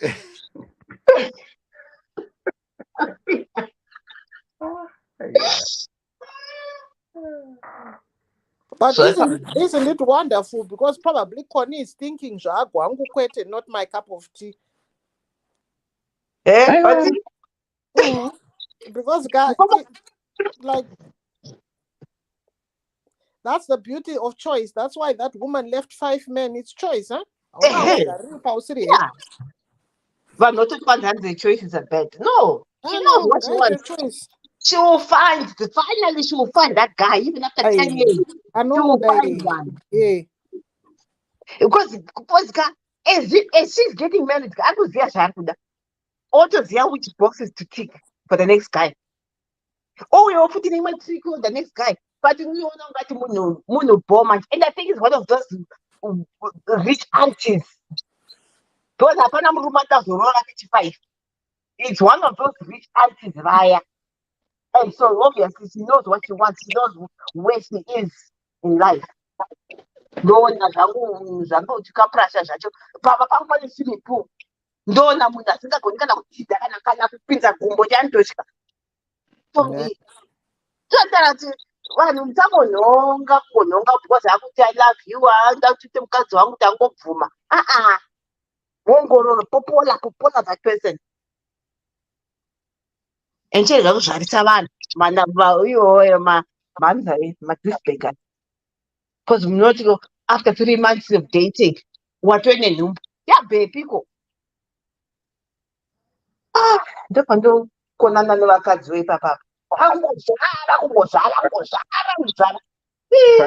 Vanhu kuti vagozororana vanofanira kudhetana kwenguva yakadii kana kuingenja kwenguva yakadii? It all depends. I can meet a guy and after 2 months. There's no time frame. Okay. There's no time frame. Like 2 years. For my example, I've dated for 5 years. It all depends what I'm doing at that time, and there's there's a lot in my mind. It's not the length of time; it's what you learn in the time that you spend. Because kana mani 2 years munhu achiri ngoti ndokuenda kufamu ngoti kwose musingamboendiwo neni kufamu mubva tongoti zvamakubvunza zvakawanda kana kuti hakuna toilet ndeitese nyangwe kusina toilet ndoda kunoiona from you. Like exactly. You have to get to a certain level. So it's a matter of how much of a level of getting to know each other. Problem ndeyekuti ukange as mukadzi ukange wakagara wakangopinda murelationship macho une chinangwa chekuti ndinoroorwa chete, ndo paunozopfuura mamwe mastage. Musi waanozongoti ndokuroora iwe kufa musati wambokusvika unengoti zvangu zvawira mutswanda, hauchagoni kana nekufunga. Whether that took 5 years or that took 3 months. Plus vamwe vacho vanoroorwa zvecompetition zvekuti muraini medu ndindega ndasara, saka akazongonzi akufamu chiti anobva angoroorwa nekuti anozongoenda kufamu. Kana kuti zvekuti ndane 29 years handingasviki 30. Kana kuti vana vakababa mukuru vese vakaroorwa kwasara inini. Kana even tete kungobvunza kuti kwanzi ucharoorwa rini, hazina kundichiroora ucharoorwa rini, ndakutonzi kwanzi ndakutopuwa anenge akutonouza boyfriend yake tete wangu akutonipa pressure kumusha uku kuti uchakuziva rini.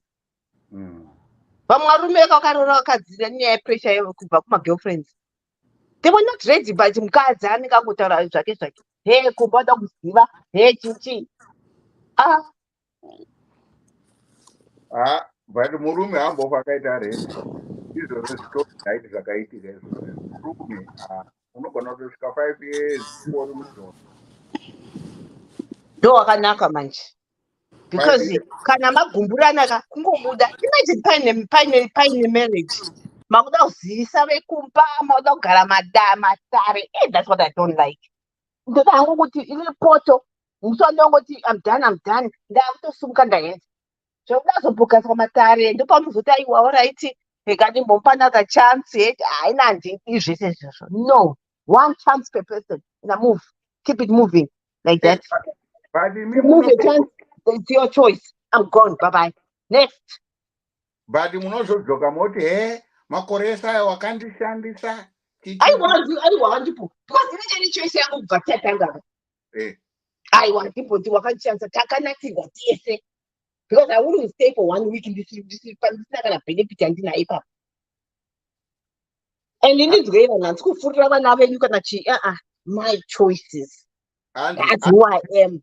And this is a good relationship, and I'm always want to be happy 24/7. So that's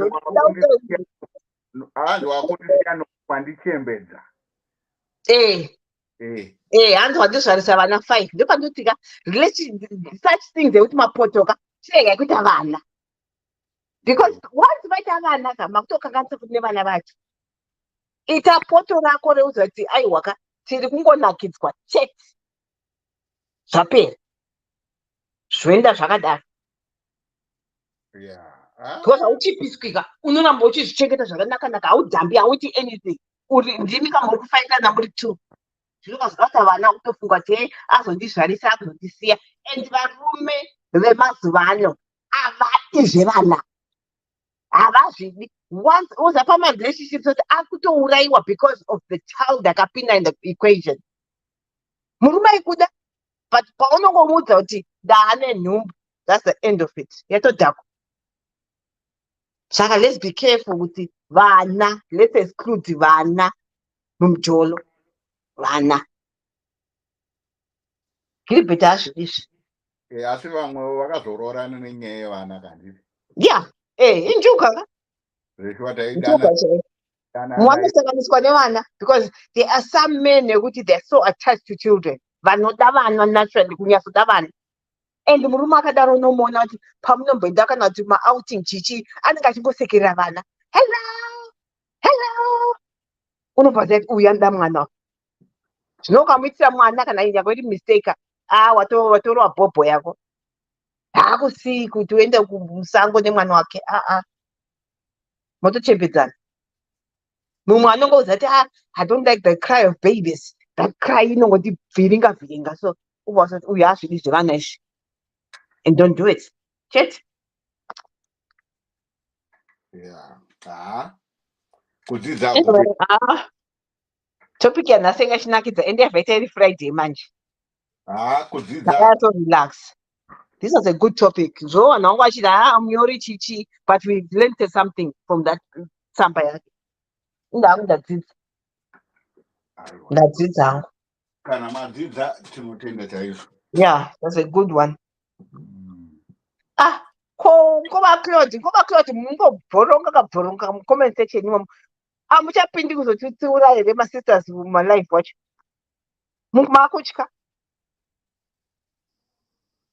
Makutya. Hanzi shiri inozongofa. Hainofa hayo but nongombonakidzwako. Anyway, mukoma gwangu chivharai zvenyu. All right. Thank you so much. Regai tichivhara tambotanda. Okay.